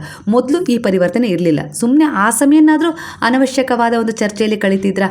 ಆದರೆ ಈಗ ಹೇಗಾಗಿದೆ, ಒಂದು ಪುಟ ಓದೋ ಅಷ್ಟು 5 ನಿಮಿಷದಲ್ಲಿ ಓದ್ತಿರೋ, 10 ನಿಮಿಷದಲ್ಲಿ ಓದ್ತಿರೋ, ಆ 10 ನಿಮಿಷನಾದರೂ ನೀವು ಭಗವಂತನ ಧ್ಯಾನದಲ್ಲಿ ಇರ್ತೀರಲ್ವ. ಇದಕ್ಕೆ ಅವಕಾಶ ಮಾಡಿಕೊಟ್ಟಿದ್ದು ಯಾರು? ಗುರು ಅಲ್ವಾ. ಅಲ್ಲಿಗೆ ಅರ್ಥ ಮಾಡ್ಕೊಳ್ಳಿ. ಇದಕ್ಕೆ ಅವಕಾಶ ಮಾಡಿಕೊಟ್ಟಿದ್ದಾರೆ ಅಂದರೆ ಜೀವನದಲ್ಲಿ ನೀವು ಏನೆಲ್ಲ ಬಯಸ್ತಾ ಇದ್ರೋ ಅದರಲ್ಲಿ ಪರಿವರ್ತನೆ ತಂದುಕೊಡದೇ ಇರ್ತಾರ? ತಂದು ಕೊಟ್ಟೇ ಕೊಡ್ತಾರೆ. ನಂಬಿಕೆ ಇರಬೇಕಷ್ಟೇ. ನನ್ನ ಜೀವನದಲ್ಲಿ ನಾನು ಸಚ್ಚರಿತ್ರೆ ಓದ್ತೀನಿ, ಭಗವದ್ಗೀತೆ ಓದ್ತೀನಿ, ದೇವಿ ಪುರಾಣ ಓದ್ತೀನಿ, ಇಲ್ಲಾಂದರೆ ಆಧ್ಯಾತ್ಮಿಕ ರೀತಿಯಲ್ಲಿ ನಾನು ಸಾಗಿ ಸತ್ಸಂಗ ಸತ್ಕಾರ್ಯಗಳಲ್ಲಿ ಭಾಗವಹಿಸ್ತೀನಿ ಅನ್ನೋದೇ ನಿಮಗೆ ಗೊತ್ತಿರಲಿಲ್ಲ. ನಿಮ್ಮ ವ್ಯಕ್ತಿತ್ವ ಆಗ ಹಾಗಿತ್ತು. ಆದರೆ ಈಗ ಇದರಲ್ಲಿ ನೀವು ಭಾಗವಹಿಸ್ತಾ ಇದ್ದೀರಾ ಅಂದರೆ ನಿಮ್ಮ ವ್ಯಕ್ತಿತ್ವ ಹೇಗೆ ಬದಲಾಯಿತು? ಗುರುವಿನ ಶರಣದಲ್ಲಿ ಬಂದಮೇಲೆ ಬದಲಾಯ್ತಲ್ವ. ಅಲ್ಲಿ ನೀವು ಕೃತಜ್ಞತೆಯನ್ನು ಯಾರಿಗೆ ಸಲ್ಲಿಸಬೇಕು? ಭಗವಂತನಿಗೆ, ಗುರುವಿಗೆ ಸಲ್ಲಿಸಬೇಕು. ಇವತ್ತು ನಾನು ಏನಿದ್ದೀನಲ್ಲ, ಈ ಪರಿವರ್ತನೆ 10 ನಿಮಿಷನಾದರೂ ಧ್ಯಾನ ಮಾಡ್ತಿದ್ದೀನಿ, 10 ನಿಮಿಷನಾದರೂ ನಾನು ಭಗವಂತನ ಸೇವೆಯಲ್ಲಿ ಕಳೀತಾ ಇದ್ದೀನಿ ಅಂದರೆ ಅದಕ್ಕೆ ಕಾರಣ ಯಾರು? ಗುರು. ಅವ್ರು ಬಂದಮೇಲೆ ನನಗೊಂದು ಅರಿವು ಕೊಟ್ಟರು, ಅದರಿಂದ ನಾನು ಭಗವಂತನ ಸೇವೆ ಮಾಡಲಿಕ್ಕೆ ಒಂದು ಅವಕಾಶ ಸಿಕ್ತು. ನನ್ನ ಜೀವನದಲ್ಲಿ ಒಂದಿಷ್ಟು ಸಮಯವನ್ನಾದರೂ ನಾನು ಉಪಯುಕ್ತವಾಗಿ ಕಳೀತಾ ಇದ್ದೀನಿ, ವ್ಯರ್ಥ ಮಾಡೋ ಸಮಯವನ್ನು ಉಪಯುಕ್ತವಾಗಿಸ್ಕೊಂಡಿದ್ದೀನಿ. ಇದಕ್ಕೆ ಗುರುವಿನ ಕರುಣೆ ಸಾಧ್ಯವಾಗಿದೆ ಅನ್ನೋ ರೀತಿಯಲ್ಲಿ ನೀವೀಗ ಗೆಸ್ ಮಾಡಬೇಕು, ಅಲ್ಲ ಅರ್ಥ ಮಾಡ್ಕೊಳ್ಬೇಕು ಅಲ್ವಾ. ಇದು ನಿಮಗೆ ಕೆಲವರಿಗೆ ಅರ್ಥ ಆಗಿದೆ, ಕೆಲವರಿಗೆ ನಾನು ಪಾರಾಯಣ ಮಾಡ್ತಾಯಿದ್ದೀನಿ, ಯಾಕೆ ನನಗೆ ಒಳ್ಳೇದಾಗ್ತಾಯಿಲ್ಲ, ನಾನು ಪೂಜೆ ಮಾಡ್ತಿದ್ದೀನಿ, ನನಗೆ ಯಾಕೆಲ್ಲ ಸರಿ ಆಗ್ತಾ ಇಲ್ಲ ಅಲ್ವಾ. ಇದು ಅವಕಾಶ ಕೊಟ್ಟಿದ್ದಾರಲ್ವ, ಇಷ್ಟಾದರೂ ಅವಕಾಶ ಕೊಟ್ಟಿದ್ದಾರೆ. ನಿಮ್ಮ 24 ಗಂಟೆಗಳ ಸಮಯದಲ್ಲಿ ಇಷ್ಟಾದರೂ ಒಂದು 10 ನಿಮಿಷನಾದರೂ ಭಗವಂತನಡೆಗೆ ನೀವು ಸಂಪರ್ಕವನ್ನು ಹೊಂದುವ ಸಮಯವನ್ನು ಗುರು ಮಾಡಿಕೊಟ್ಟಿದ್ದಾರೆ ಅಂದರೆ ಖಂಡಿತ ಇದೇ ಸಂಪರ್ಕ ನಿಮ್ಮ ಜೀವನದಲ್ಲಿರುವ ಅನಗತ್ಯ ಸಮಸ್ಯೆಗಳು, ಅಂದರೆ ನಿಮ್ಮದೇ ಕರ್ಮದ ಫಲ ಸಮಸ್ಯೆಗಳಾಗಿ ಕಾಡ್ತಾ ಇದ್ದಾವೆ. ಅದರಿಂದ ಹೊರಗೆ ಬರೋಕ್ಕೂ ಕೂಡ ಅವರೇ ದಾರಿ ತೋರಿಸ್ತಾರೆ. ಅದಕ್ಕೆ ನಿಮ್ಮನ್ನು ಮೊದಲು ಅರ್ಹರಾಗಿಸ್ತಾ ಇದ್ದಾರೆ. ನೀವು ಒಂದು UPSC ಎಕ್ಸಾಮ್ ಕಟ್ಟಿದ್ದೀರಾ, ಇಲ್ಲ ಅಂದರೆ ನೀವು ಏನೋ ಒಂದು ಹಂತದಲ್ಲಿ ಮುಂದೆ ಸಾಗಬೇಕು ಅಂತ ಇದ್ದೀರಲ್ಲ, ಅದಕ್ಕೆ ಮೊದಲು ನೀವು ಅರ್ಹತೆಯನ್ನು ಪಡ್ಕೊಳ್ಬೇಕಲ್ವ. ಅದು ಆಗದೇ ಅದನ್ನು ಪಡ್ಕೊಳ್ಳೋಕೆ ಸಾಧ್ಯ ಇಲ್ಲವಲ್ಲ. ಅದೇ ರೀತಿ ಈ ಆಧ್ಯಾತ್ಮಿಕ ಕ್ಷೇತ್ರದಲ್ಲಿ ನಿಮ್ಮನ್ನು ತೊಡಗಿಸ್ಕೊಂಡು ನೀವು ಆ ಭಗವಂತನಿಗೆ ಸ್ವಲ್ಪ ಸಮಯ ಮೀಸಲಿಡುವಂತೆ ಮಾಡಿದ್ದಾರೆ. ಅಲ್ಲಿಗೆ ಇಲ್ಲಿ ಏನೋ ಅರ್ಥ ಬರ್ತಾ ಇದೆ ಅಂದರೆ, ನೀವಿವತ್ತು ಭಗವಂತನಿಗೆ ಒಂದು 10 ನಿಮಿಷ ಸಮಯ ಕೊಡ್ತಾ ಇದ್ದೀರಾ, ಆದರೆ ಭಗವಂತ ಅದನ್ನು ಕೂಡಿಡ್ತಾ ಇದ್ದಾರೆ. ನಿಮಗೆ ಆ ಒಂದು ಸಮಯ ಬಂದಾಗ ಅವರ 10 ನಿಮಿಷದ ಬದಲಿಗೆ ನಿಮಗೆ ಅವರು ಜೀವಂತವಾಗಿ ನಿಮಗೆ ಯಾವುದೋ ಒಂದು ರೂಪದಲ್ಲಿ ಬಂದು ನಿಮ್ಮ ಎದುರಿಗೆ ನಿಂತು ಸಹಾಯ ಮಾಡುವ ರೀತಿಯಲ್ಲಿ ಅವರ ಸಮಯವನ್ನು ಕೊಡ್ತಾರೆ. ಇದೇ ಗುರುವಿನ ದಯೆ, ಕರುಣೆ, ಪ್ರೇಮವಾಗಿದೆ. ಹಾಗಾಗಿ ನಿಮ್ಮನ್ನು ಇಲ್ಲಿ ತಿದ್ದುತ್ತಾ ಇದ್ದಾರೆ, ನಿಮ್ಮಿಂದ ಯಾವ ಕಾರ್ಯಗಳನ್ನು ಮಾಡಿಸ್ಬೇಕು ಅಂತ ಯೋಜಿಸ್ತಾ ಇದ್ದಾರೆ. ಹಾಗಾಗಿ ಇದು ಅದೃಶ್ಯದ ಕೈಗಳ ರೂಪದಲ್ಲಿ ಬಾಬಾ ನಿಮ್ಮನ್ನು ಕೈ ಹಿಡಿದು ನಡೆಸ್ತಿದ್ದಾರೆ. ನೀವು ಅಂದ್ಕೊಂಡಿದ್ದು ನಡೆಯುತ್ತೆ, ಆದರೆ ಅದಕ್ಕಿಂತ ಮೊದಲು ನಿಮ್ಮ ಒಂದು ಪ್ರಾಮಾಣಿಕ ಶ್ರಮ ಅದರಲ್ಲಿ ಎಷ್ಟಿರುತ್ತೆ. ನೀವು ನಂಬ್ತೀರಾ, ಇಲ್ಲ ಭರವಸೆ ಕಳ್ಕೊಳ್ತೀರಾ, ಪರೀಕ್ಷೆನ ಎದುರಿಸ್ತೀರಾ, ಇಲ್ಲ ಎದುರಿಸೋಕ್ಕಾಗಲ್ಲ ಅಂತೇಳಿ ಹಿಂದೆ ಸರಿತೀರಾ, ಇದು ನಡೀತಾ ಇದೆ ಇಲ್ಲಿ. ಯಾಕಂದರೆ ಅದು ಕರ್ಮದ ಫಲ, ಭಗವಂತ ಕೊಡ್ತಾ ಇರೋ ಶಿಕ್ಷೆ ಅಲ್ಲ. ಯಾವುದೂ ಇಲ್ಲಿ ಭಗವಂತ ವರನೂ ಕೊಡೋದಿಲ್ಲ, ಶಿಕ್ಷೆನೂ ಕೊಡೋದಿಲ್ಲ. ನಿಮ್ಮದೇ ಆದ ಕರ್ಮಗಳ ಫಲ. ಇಲ್ಲಿ ನಾವೇನು ಕೊಡ್ತೀವೋ ಅದೇ ನಮಗೆ ಸಿಗ್ತಾ ಇರುತ್ತೆ. ಅದನ್ನು ಸರಿದಾರಿಗೆ ತರ್ತಾರೆ. ಮತ್ತೆ ಅದನ್ನು ಕಳ್ಕೊಳ್ಳೋಕ್ಕೆ, ಒಳ್ಳೆಯದನ್ನು ಕೂಡ್ಕೊಳ್ಳೋಕ್ಕೆ ಇಲ್ಲಿ ಗುರುವಿನ ಮೂಲಕ ಬಂದು ಅವರು ನಮಗೆ ಸಹಾಯ ಮಾಡ್ತಿದ್ದಾರೆ. ಅದೇ ರೀತಿ ಇಲ್ಲಿ ನಡೀತಾ ಇದೆ. ಹಾಗೆ ನೀವು ಈಗ ಯಾವ ವಿಚಾರದಲ್ಲೊಂದು ಅಫರ್ಮೇಷನ್ ಮಾಡ್ತಾಯಿದ್ರು, ಅದು ನಿಮ್ಮವ್ರು ಯಾರೋ ಮರಳಿ ಬರಬೇಕು, ಇಲ್ಲ ನಿಮ್ಮ ಜೀವನದಲ್ಲಿ ಏನೋ ಒಂದು ಕೆಲಸ ಬೇಕು, ಮಗು ಬೇಕು, ಮದುವೆ ಆಗಬೇಕು, ಈ ಒಂದಿಷ್ಟು ಘಟನೆಗಳು ಸುತ್ತುವರೆದೇ ಇರ್ತವೆ. ಪ್ರತಿಯೊಬ್ಬರ ಮನಸ್ಥಿತಿ ಬೇರೆ ಆಗಿರುತ್ತೆ. ಮದುವೆ ಆಗಬೇಕು ಅನ್ನೋರಿದ್ದೀರಾ, ಮದುವೆ ಆದಮೇಲೆ ಯಾಕಾದೆ ಅನ್ನೋ ರೀತಿಲಿ ಒಂದಿಷ್ಟು ಮನಸ್ಥಿತಿ ಇದೆ. ಈ ರೀತಿ ಅಲ್ವಾ. ಮಕ್ಕಳಾದವರಿದ್ದೀರಾ, ಮಕ್ಕಳಾಗಿ ನೀವು ಈಗ ಒಂದಿಷ್ಟು ಸಫರ್ ಮಾಡ್ತಾ ಇರೋ ವಿಚಾರದಲ್ಲಿ ಒಬ್ಬರೇ ಕೂತ್ಕೊಂಡು ಹೇಳ್ಕೊಳ್ತೀರಿ, ಯಾವ ಜನ್ಮದ ಕರ್ಮ ಅಪ್ಪ, ಯಾಕೆ ಮಕ್ಕಳು ಕೊಟ್ಟಿಯಾ, ಇಂಥ ಮಕ್ಕಳನ್ನ ಯಾಕೆ ಕೊಟ್ಟೆ ಅನ್ನೋ ರೀತಿಲಿ ಕೇಳೋರು ಇದ್ದೀರಾ ಇಲ್ಲಿ. ಹಾಗಾಗಿ ಕರ್ಮ ಕಾರಣವಿಲ್ಲದೆ ನಿಮ್ಮನ್ನು ಕನೆಕ್ಟ್ ಆಗಿಲ್ಲ. ಇಲ್ಲಿ ಏನಾದರೂ ಕಲ್ತು ಹೋಗು ಅನ್ನೋ ರೀತಿಲಿ ಹೇಳ್ತಾ ಇದೆ. ಹೀಗಾಗಿ ನಿಮ್ಮೊಳಗಿನ ಒಂದಿಷ್ಟು ವಿಚಾರಗಳನ್ನು ಬದಲಾಯಿಸ್ಕೊಳ್ಳುವ ಸಮಯ ಬಂದಿದೆ. ನೀವು ಬದಲಾಯಿಸ್ಕೊಂಡಿದ್ದೀರಾ. ಇನ್ನೊಂದಿಷ್ಟು ನಿಮ್ಮ ಬಗ್ಗೆನೇ ನಿಮಗೆ ಗಿಲ್ಟ್ ಫೀಲ್ ಆಗ್ತಾ ಇದೆಯಲ್ಲ, ವಿಚಾರ ನಾನು ಅವರನ್ನು ಬದಲಾಯಿಸೋಕ್ಕಾಗ್ತಾ ಇಲ್ಲ ಅನ್ನೋ ರೀತಿಲಿ, ಇಲ್ಲ ಯಾವುದೋ ಒಂದು ವಿಚಾರದಲ್ಲಿ ಪರಿವರ್ತನೆ ತೊಗೊಳಕ್ಕಾಗ್ತಾ ಇಲ್ಲ, ಮನಸ್ಸನ್ನು ಸ್ಥಿರವಾಗಿ ಇಟ್ಕೊಳ್ಳೋಕ್ಕಾಗ್ತಾ ಇಲ್ಲ, ತುಂಬ ಚಂಚಲತೆಗೆ ಜಾರ್ತಾ ಇದೆ ಅನ್ನೋ ರೀತಿಲಿ ನಿಮಗೆ ಅನಿಸ್ತಾ ಇದೆ ಅಂದರೆ ಇಲ್ಲಿ ನೀವು ಅದಕ್ಕೋಸ್ಕರ ಎಲ್ಲೆಲ್ಲೋ ಹೋಗಿ ಪರಿಹಾರಗಳನ್ನು ಹುಡುಕೋ ಅವಶ್ಯಕತೆ ಇಲ್ಲ. ಸ್ವಲ್ಪ ಗುರುವಿನ ಬಳಿ ಅಂದರೆ ಅವರ ಎದುರಿಗೆ ಕುಳಿತು ಅವರ ಕಣ್ಣುಗಳನ್ನು ನೋಡಿ, ನಂತರ ನಿಮ್ಮ ಕಣ್ಣುಗಳನ್ನು ಮುಚ್ಚಿ, ನಂತರ ಧ್ಯಾನಕ್ಕೆ 10 ನಿಮಿಷಗಳ ಧ್ಯಾನ ಮಾಡಿ. ನಿಮಗೆ ನೀವು ದಿನನಿತ್ಯ 10 ನಿಮಿಷನಾದರೂ ಸಮಯ ಕೊಡಲೇಬೇಕು. ಹಾಗಾಗಿ ಕೆಟ್ಟವರು ಅಂತ ಹೇಳಿ ಯಾರಾದರೂ ನಿಮ್ಮನ್ನು ಅನ್ಕೊಳ್ತಾ ಇದ್ದಾರೆ ಅಂತ ಅಂದರೆ, ಆಡ್ಕೊಳ್ತಾ ಇದ್ದಾರೆ ಅಂದರೆ ನೀವು ಅದಲ್ಲ. ಆ ಎನರ್ಜಿನ ನಿಮ್ಮ ಮೇಲೆ ತಗೋಬೇಡಿ. ಅದು ನಾನಲ್ಲ. ಏನೋ ಅವ್ರ ಮನಸ್ಸಿನ ಒಂದು ವ್ಯರ್ಥವಾದ ಆಲೋಚನೆ ಆಗಿರ್ಬೋದು, ಇಲ್ಲ ಅಂದರೆ ಖಿನ್ನತೆ ಆಗಿರ್ಬೋದು, ಅಸೂಯೆಯ ಹೊಟ್ಟೆ ಕಿಚ್ಚಿನ ಗುಣಗಳನ್ನು ನಿಮ್ಮ ಮೇಲೆ ಹೊರ ಹಾಕ್ತಾ ಇದ್ದಾರೆ. ಅಂದರೆ ಅದನ್ನು ಹೊರ ಹಾಕೋದಕ್ಕೆ ತಾನೆ, ಅವರಲ್ಲಿ ಇದ್ದದಕ್ಕೆ ತಾನೇ ಅದನ್ನು ಹೊರಗೆ ಹಾಕ್ತಾ ಇರೋದು. ಇಲ್ಲದ್ರೆ ಅವ್ರು ಒಳ್ಳೆಯದನ್ನೇ ಕೊಡ್ತಿದ್ರಲ್ವ. ಅಷ್ಟಾದರೂ ಯೋಚನೆ ಮಾಡಬೇಕಲ್ವ ನೀವು. ಅದನ್ನು ಬಿಟ್ಟು ಹೆದರ್ತಾ ಇದ್ದೀರಾ ಈ ಸಮಯದಲ್ಲಿ. ಅವ್ರು ಹಾಗೆ ಅಂದ್ಕೊಳ್ತಾ ಇದ್ದಾರೆ ಅಂತೇಳಿ ಒಳಗೆ ಅಳ್ತಾ ಇದ್ದೀರಾ, ದುಃಖ ಪಡ್ತಾ ಇದ್ದೀರಾ.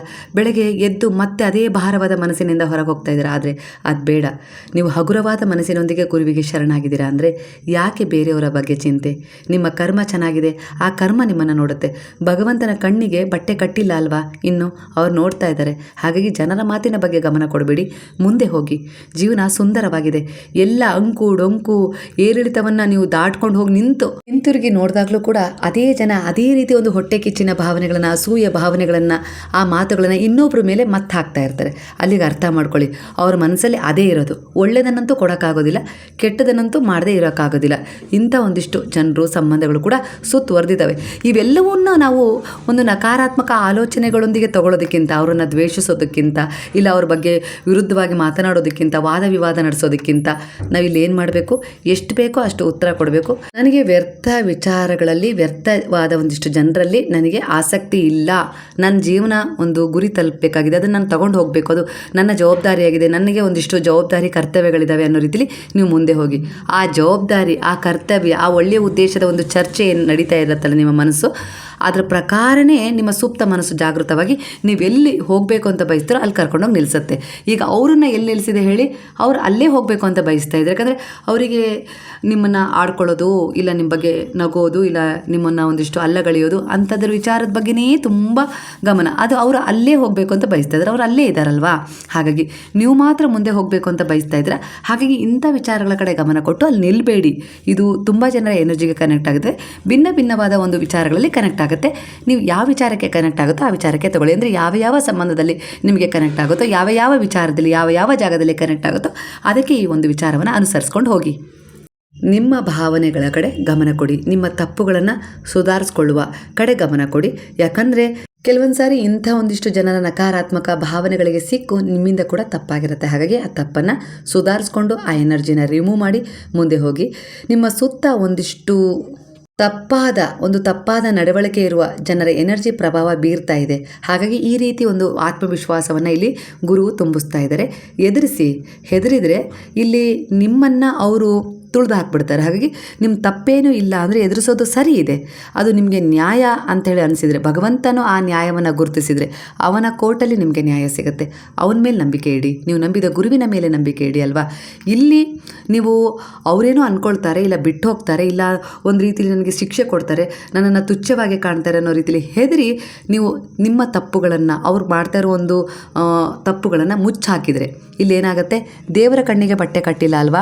ಹಾಗಾಗಿ ಕರ್ಮ ಕಾಡುತ್ತೆ. ಹಾಗಾಗಿ ನಿಮ್ಮ ತಪ್ಪಿಲ್ಲ ಅಂದರೆ ಅಲ್ಲಿ ಎದುರಿಸಿದಿರಲ್ವ, ಅದರಿಂದ ಒಂದಿಷ್ಟು ನಿಷ್ಠೂರತೆಗೆ ಒಳಗಾಗಿದ್ದೀರಾ ಅಂದರೆ ಇಲ್ಲಿ ನ್ಯಾಯ ಗುರುವು ಕೊಡ್ತಾರೆ ಸಮಯಕ್ಕೆ ಅನುಗುಣವಾಗಿ. ಅಲ್ಲೊಂದಿಷ್ಟು ಜನರ ಎನರ್ಜಿಯನ್ನು ಪರಿವರ್ತನೆ ಮಾಡೋ ರೀತಿಲಿ ಒಂದು ಸಿದ್ಧತೆ ನಡೀತಾ ಇದೆ. ಖಂಡಿತ ನಿಮ್ಮ ನಿರೀಕ್ಷೆ ತಪ್ಪಲ್ಲ. ಖಂಡಿತ ನಿಮ್ಮ ಒಂದು ಪ್ರಾಮಾಣಿಕ ಪ್ರಯತ್ನಕ್ಕೆ ಉತ್ತರ ಸಿಗುತ್ತೆ. ಸ್ವಲ್ಪ ಸಮಯ ತಗೊಳುತ್ತೆ, ಯಾಕಂದರೆ ಅದಕ್ಕೊಂದು ಅಂತ ಹೇಳಿ ಸಮಯ ಇರುತ್ತೆ. ಆ ಸಮಯ ಬರೋವರೆಗೂ ನೀವು ತಾಳ್ಮೆಯಿಂದ ವ್ಯವಹರಿಸಬೇಕು. ಅದು ಸ್ವಲ್ಪ ಅಂತರ ಕೊಟ್ಟಿದೆ, ಆ ನೋವಿದೆ ನಿಮಗೆ, ನಾನು ಯಾವಾಗ ಅವರನ್ನು ಸೇರ್ತೀನಿ, ಯಾವಾಗ ಅವ್ರು ಮರಳಿ ಬರ್ತಾರೆ ಅನ್ನೋ ರೀತಿಲಿ. ಆದರೆ ಖಂಡಿತ ನಡೆಯುತ್ತೆ. ನಿಮ್ಮದು ಅನ್ನೋದು ಏನಿದೆಯೋ ಅದನ್ನು ದಕ್ಕಿಸಿಕೊಡ್ತಾರೆ ಗುರು. ಅವ್ರ ಮೇಲೆ ನಂಬಿಕೆ ಇಡಿ. ನಿಮ್ಮ ಸುತ್ತ ಒಂದಿಷ್ಟು ತಪ್ಪಾದ ಜನರ ಎನರ್ಜಿಯ ಪ್ರಭಾವ ಬೀರೋದ್ರಿಂದ ನೀವು ಕೂಡ ಜೀವನದಲ್ಲಿ ಕೆಲವು ತಪ್ಪಾದ ನಿರ್ಧಾರಗಳನ್ನು ತೆಗೆದುಕೊಂಡಿದ್ದೀರಾ ಅನ್ನೋ ರೀತಿಯಲ್ಲಿ ಬರ್ತದೆ. ಅಂದರೆ ಅವರು ತಪ್ಪು ಅಂತ ನಿಮಗೆ ಗೊತ್ತಿರಲಿಲ್ಲ, ಅವರ ಎನರ್ಜಿ ನಿಮಗೆ ಕನೆಕ್ಟ್ ಆದ ತಕ್ಷಣ ಅದು ಸರಿ ಅನ್ನೋ ರೀತಿಯಲ್ಲಿ ನೀವು ನಂಬಿಕೆ ಇಟ್ಟು ನೀವು ಅಲ್ಲಿ ತಪ್ಪನ್ನು ಮಾಡಿಬಿಟ್ಟಿದ್ದೀರಾ. ಅದಕ್ಕೆ ನಿಮಗೀಗ ಗಿಲ್ಟ್ ಫೀಲ್ ಆಗ್ತಿದೆ. ಅಳೋದು ಬೇಡ, ಇಲ್ಲಿ ನಿಮ್ಮ ಕಣ್ಣೀರನ್ನು ಒರೆಸ್ಕೊಂಡು ಸುಧಾರಿಸ್ಕೊಂಡು ಮುಂದೆ ಹೋಗಿ.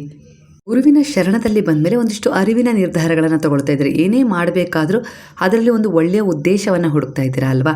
ಒಂದು ಆಸ್ತಿ ಜಮೀನು ಅಲ್ಲಿ ಏನೊಂದು ದೇವಿ ಇತ್ತೋ ಇಲ್ಲ ದೇವರಿತ್ತೋ ಅದ್ರ ಬಗ್ಗೆ ಈಗ ನಿಮಗೆ ಗಮನ ಹೋಗಿದೆ. ಅಂದರೆ ಒಂದು ಅಚಾನಕ್ಕಾಗಿ ನಿರ್ಧಾರ ತಗೊಳ್ತಾ ಇಲ್ಲ. ಅಲ್ಲಿ ಒಂದು ದೇವಿ ಇದೆ, ಆ ಶಕ್ತಿ ಇದೆ, ಅವಳಿಗೊಂದೊಂದು ಏನೋ ಸಮರ್ಪಣೆ ಮಾಡಿ ಏನೋ ಒಂದು ಬೇಡಿಕೊಂಡು ಅನ್ನುವ ರೀತಿಯಲ್ಲಿ ನೀವು ಒಂದು ಮನವರಿಕೆಯನ್ನು ಮಾಡಿಕೊಂಡು ಈಗ ನಿಮ್ಮ ಒಂದು ಪಾಠವನ್ನು ಕಲಿತು ನೀವು ಆ ದೇವಿಗೆ ಪ್ರಾರ್ಥನೆಯನ್ನು ಮಾಡಿಕೊಂಡು ಆ ಒಂದು ಜಾಗದ ವಿಚಾರದಲ್ಲಿ ಮುಂದುವರೆದಿದ್ದೀರಾ. ಖಂಡಿತ 3 ತಿಂಗಳಲ್ಲಿ ನಿಮಗೆ ಫಲಿತಾಂಶ ಇನ್ನು ಮಿಕ್ಕ ರೀತಿಯಲ್ಲಿ ಸಿಗುತ್ತೆ. ಹಾಗೆ ಇಲ್ಲಿ ನಿಮಗೆ ಒಂದು ಆಸ್ತಿಯ ವಿಚಾರದಲ್ಲಿ ಏನು ತುಂಬ ಅಡೆತಡೆ ಬರ್ತಾ ಇದೆ ಅಲ್ವಾ, ಅದಕ್ಕೋಸ್ಕರ ನೀವು ಒಂದು ಅಫರ್ಮೇಷನ್ ಮಾಡ್ತಾ ಇದ್ದೀರಾ. ಈಗ ಕಾಣಿಸ್ತಾ ಇದೆ, ಇಲ್ಲ ಅದು ಸಚ್ಚರಿತ್ರೆ ಪಾರಾಯಣ ಆಗಿರ್ಬೋದು, ಗುರುವಿನ ಜಪ ಆಗಿರ್ಬೋದು, ಇನ್ನೂ ಒಂದು ರೀತಿಯಲ್ಲಿ ಯಾವುದೋ ಒಂದು ಅಫರ್ಮೇಷನನ್ನು ನೀವು ಹೇಳ್ಕೊಳ್ತಾ ಇರ್ಬೋದು. ಅದು ಫಲ ಕೊಡುತ್ತೆ. ಸದ್ಯದರಲ್ಲಿ ಸ್ವಲ್ಪ ಸಮಯ ತಗೊಳುತ್ತೆ, ಒಂದು 6 ತಿಂಗಳು, 3 ತಿಂಗಳು, ಇಲ್ಲ 4 ತಿಂಗಳು. ಅಂದರೆ ರಾಹು ಬರ್ತಾ ಇದ್ದಾರೆ ಇಲ್ಲಿ 4 ನಂಬರು, ಹಾಗಾಗಿ ಸ್ವಲ್ಪ ಸಮಯ ತಗೊಳುತ್ತೆ. ಆದರೆ ಅವ್ರು ಕೊಟ್ಟರು ಅಂದರೆ ತುಂಬ ಭಾಗ್ಯ ಒಳ್ಳೇದು ಕೊಡ್ತಾರೆ. ಬೀಳಿಸಿದ್ರು ಅಂದರೆ ಹಾಗೇ ಬೀಳಿಸ್ತಾರೆ. ಆದರೆ ಅದು ಬೀಳ್ಸೋಕ್ಕೆ ಸಾಧ್ಯ ಇಲ್ಲ ಈ ಸಮಯದಲ್ಲಿ, ಯಾಕಂದರೆ ನೀವು ಗುರುವಿನ ಶರಣದಲ್ಲಿದ್ದೀರಾ. ಹಾಗಾಗಿ ಬೀಳಿಸೋ ರೀತಿಯಲ್ಲಿ ಇದ್ದರೂ ಕೂಡ ಅವ್ರು ಬೀಳಿಸಲ್ಲ. ಯಾಕಂದರೆ ನೀವೀಗ ಗುರುವಿನ ಶರಣದಲ್ಲಿ ಮಾರ್ಗದರ್ಶನದಲ್ಲಿ ಒಂದು ಸಾಕ್ತಾ ಇದ್ದೀರಲ್ವ, ನಿಮ್ಮ ತಪ್ಪುಗಳನ್ನ ತಿದ್ಕೊಂಡು ಒಳ್ಳೆಯ ಉದ್ದೇಶದ ಕರ್ಮಗಳಿಗೆ ಕನೆಕ್ಟ್ ಆಗಿಬಿಟ್ಟಿದ್ದೀರಲ್ಲ. ಹಾಗಾಗಿ ಇಲ್ಲಿ ರಾಹು ಪ್ರಭಾವ ನಿಮ್ಮ ಮೇಲೆ ಪರಿಣಾಮ ಅಷ್ಟಾಗಿ ಬೀರೋದಿಲ್ಲ. ಏನು ನಡಿಬೇಕೋ ಅದು ನಡೆದೇ ತೀರುತ್ತೆ, ಆದರೆ ಪರಿಣಾಮ ಅಷ್ಟಿರೋದಿಲ್ಲ. ಇಡುವುದ್ರ ಮೂಲಕ ಆ ಸಮಸ್ಯೆಗೆ ಪರಿಹಾರ ಸಿಗುತ್ತೆ. ಅಂದರೆ ನಿಮಗೆ ಏನು ಶಿಕ್ಷೆ ಸಿಗಬೇಕಲ್ವ ಕರ್ಮದ ಪ್ರಕಾರ ಒಂದು ಸಿಗುತ್ತೆ, ಅದನ್ನು ಕಳೆಯೋಕ್ಕೆ ಸಾಧ್ಯ ಇಲ್ಲ. ಆದರೆ ಅದು ಗುರುವಿನ ಒಂದು ಶರಣದಲ್ಲಿದ್ದು ನೀವು ಯಾವೆಲ್ಲ ರೀತಿಯಲ್ಲಿ ಪರಿವರ್ತನೆ ತೊಗೊಂಡಿದ್ದೀರಾ ಅನ್ನೋದ್ರ ಮೇಲೆ ನೀವೊಂದು ಏನೋ ಒಂದು ಕಲ್ಲು ಎಡವಿ ನಿಮ್ಮ ಗಾಯ ಸ್ವಲ್ಪ ನೋವಾಗಿ ಹೋಗೋ ರೀತಿಯಲ್ಲಿ ಕೆಲವೊಂದು ವಿಚಾರಗಳಲ್ಲಿ ಪಾರಾಗ್ತೀರಾ ಮುಂದೆ ಕೂಡ. ಪ್ರಯಾಣದ ಸೂಚನೆ ಅಂತೂ ಸಿಗ್ತಾ ಇದೆ. ಸ್ವಲ್ಪ ತಯಾರಿ ಮಾಡ್ಕೊಳ್ಳಿ. ಆ ದಿನ ಗಡಿಬಿಡಿ ಮಾಡ್ಕೊಳ್ಬೇಡಿ. ಹಿಂದೆಯೇ ಅದಕ್ಕೊಂದು ಸಿದ್ಧತೆ ಮಾಡ್ಕೊಂಡಾಗ ಮನಸ್ಸು ಸ್ವಲ್ಪ ಒತ್ತಡ ಮುಕ್ತವಾಗುತ್ತೆ. ಇಲ್ಲಾಂದರೆ ಗಾಬರಿ ಆಗಿಬಿಡ್ತೀರಾ, ಕೋಪ ಮಾಡ್ಕೊಂಡ್ಬಿಡ್ತೀರಾ, ಈ ರೀತಿ ಎಲ್ಲ ಬರ್ತಾ ಇದೆ. ಹಾಗಾಗಿ ಮೊದಲೇ ಅದಕ್ಕೊಂದು ಸಿದ್ಧತೆಯನ್ನು ಮಾಡಿಕೊಂಡು ಒಂದು ಸ್ಪಷ್ಟತೆ ಇರಲಿ. ಇವತ್ತು ಹೀಗೆ ಮಾಡಬೇಕು, ಹೀಗೆ ಹೋಗಬೇಕು, ಹೀಗೆ ಇರಬೇಕು ಜರ್ನಿ ಅಂತೇಳಿ ಮಾಡ್ಕೊಂಡು ಹೊರಡಿ. ಅದಕ್ಕಿಂತ ಮೊದಲು ಆ ಒಂದು ಜರ್ನಿಯನ್ನು ಭಗವಂತನಿಗೆ, ಗುರುವಿಗೆ ಸಮರ್ಪಣೆ ಮಾಡಿ ಅವರನ್ನು ಜೊತೆಗೆ ಕರ್ಕೊಂಡೇ ನಿಮ್ಮ ಜರ್ನಿ ಶುರು ಮಾಡಿ. ಗುರುವಿನಲ್ಲಿ ನೀವು ನಂಬಿದ ದೇವರಲ್ಲಿ ಅಂದರೆ ಆ ಭಗವಂತನ ಎನರ್ಜಿಗೆ ನೀವು ಕನೆಕ್ಟ್ ಆಗಿ ನೀವು ಯಾವ ರೀತಿ ನಿಮ್ಮ ಆಲೋಚನೆಗಳನ್ನು ಮಾಡ್ತೀರಾ, ಭಾವನೆಗಳನ್ನು ಒಳಗೂಡಿಸ್ತೀರಾ ಮತ್ತು ನಂಬಿಕೆಗಳು ನಿಮ್ಮ ಜೀವನದ ದಿಕ್ಕನ್ನು ಖಂಡಿತ ಪ್ರಭಾವಿಸ್ತಾ ಇದ್ದಾವೆ. ನೀವು ಯಾವ ಶಕ್ತಿಯನ್ನು ಹೊರ ಹಾಕ್ತಾ ಇದ್ರೋ ಅದೇ ರೀತಿಯ ಅನುಭವಗಳನ್ನು ನಿಮ್ಮ ಜೀವನಕ್ಕೆ ಆಕರ್ಷಿಸುವ ಸಾಧ್ಯತೆಯನ್ನು ಹೆಚ್ಚು ಮಾಡ್ಕೊಳ್ತಾ ಇದ್ದೀರಾ. ಅಂದರೆ ನೀವು ಯಾವ ಶಕ್ತಿಯನ್ನು ಹೊರ ಹಾಕ್ತಿದ್ದೀರಾ, ಒಂದು ಜಪ ಮಾಡ್ತಾ ಇದ್ದೀರಾ, ಒಂದು ಮಂತ್ರವನ್ನು ಸಿದ್ಧಿ ಮಾಡ್ಕೊಳ್ತಾ ಇದ್ದೀರಾ, ಹಾಗೆ ಒಂದು ಸಂಕಲ್ಪ ಮಾಡಿದ್ದೀರಾ, ಒಂದು ಅಫರ್ಮೇಷನ್ ಮಾಡ್ತಾ ಇದ್ದೀರಾ ಒಳ್ಳೆಯದಾಗಲಿ ಅಂತೇಳಿ, ಒಳ್ಳೆಯದನ್ನು ಬಯಸ್ತಾ ಇದ್ದೀರಾ.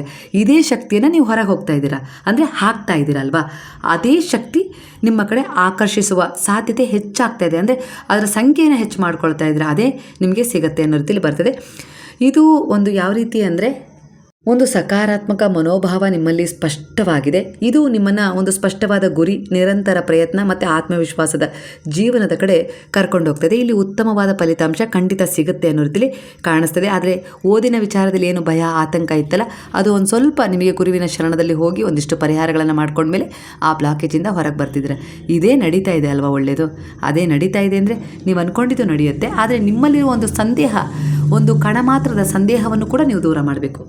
ಇಲ್ಲಿ ಗುರುವು ಈ ಸಮಯದಲ್ಲಿ ನಿಮಗೆ ಒಂದು ಪ್ರಮುಖವಾದ ಸಂದೇಶವನ್ನು ಈ ಎನರ್ಜಿಯ ಮೂಲಕ ಕನೆಕ್ಟ್ ಮಾಡ್ತಿದ್ದಾರೆ. ನಿಮ್ಮ ಮನಸ್ಸಿನಲ್ಲಿ ಯಾವ ಆಲೋಚನೆಗಳನ್ನು ನೀವು ನಿರಂತರವಾಗಿ ಹಿಡಿದಿಟ್ಕೊಳ್ತಾ ಇದ್ದೀರೋ ಅವೇ ನಿಮ್ಮ ಜೀವನದ ದಿಕ್ಕನ್ನು ರೂಪಿಸ್ತವೆ. ಭಯ, ಅನುಮಾನ ಮತ್ತು ನಕಾರಾತ್ಮಕ ಕಥೆಯನ್ನು ಬಿಟ್ಬಿಡಿ. ಹಾಗಾಗಿ ವಿಶ್ವಾಸ, ಪ್ರೀತಿ, ಕೃತಜ್ಞತೆ ಮತ್ತು ಆಶಾವಾದವನ್ನು ಅಳವಡಿಸ್ಕೊಳ್ಳಿ ಅನ್ನೋ ರೀತಿಯಲ್ಲಿ ಗುರು ಹೇಳ್ತಾ ಇದ್ದಾರೆ. ಹಾಗಾಗಿ ನೀವು ಬಯಸುವ ಜೀವನವನ್ನು ಈಗಾಗಲೇ ಪಡೆದಂತೆಯೇ ಒಂದು ಕೃತಜ್ಞತೆಯಿಂದ ಬದುಕಲು ಪ್ರಯತ್ನಿಸಿ. ಪ್ರತಿದಿನ ನಿಮ್ಮ ಗುರಿಯನ್ನು ಸ್ಪಷ್ಟವಾಗಿ ಕಲ್ಪಿಸ್ಕೊಳ್ಳಿ. ಅದರ ಕಡೆಗೆ ಸಣ್ಣ ಸಣ್ಣ ಹೆಜ್ಜೆಗಳನ್ನು ಇಡಿ. ಕೇವಲ ಯೋಚಿಸುವುದಷ್ಟೇ ಅಲ್ಲ, ಅದಕ್ಕೆ ತಕ್ಕ ಕಾರ್ಯವನ್ನೂ ಮಾಡಿ. ಆಗ ನಿಮ್ಮ ಅವಕಾಶಗಳನ್ನು ಗುರುತಿಸುವ ಮನಸ್ಥಿತಿ ಹೆಚ್ಚಾಗ್ತಾ ಹೋಗುತ್ತೆ. ನಿಮ್ಮ ದೇವರು, ನೀವು ನಂಬಿದ ಗುರುವು, ಬ್ರಹ್ಮಾಂಡ ಅಥವಾ ನೀವು ನಂಬುವ ದೈವಿಕ ಶಕ್ತಿಯ ಮೇಲೆ ವಿಶ್ವಾಸವಿಡಿ.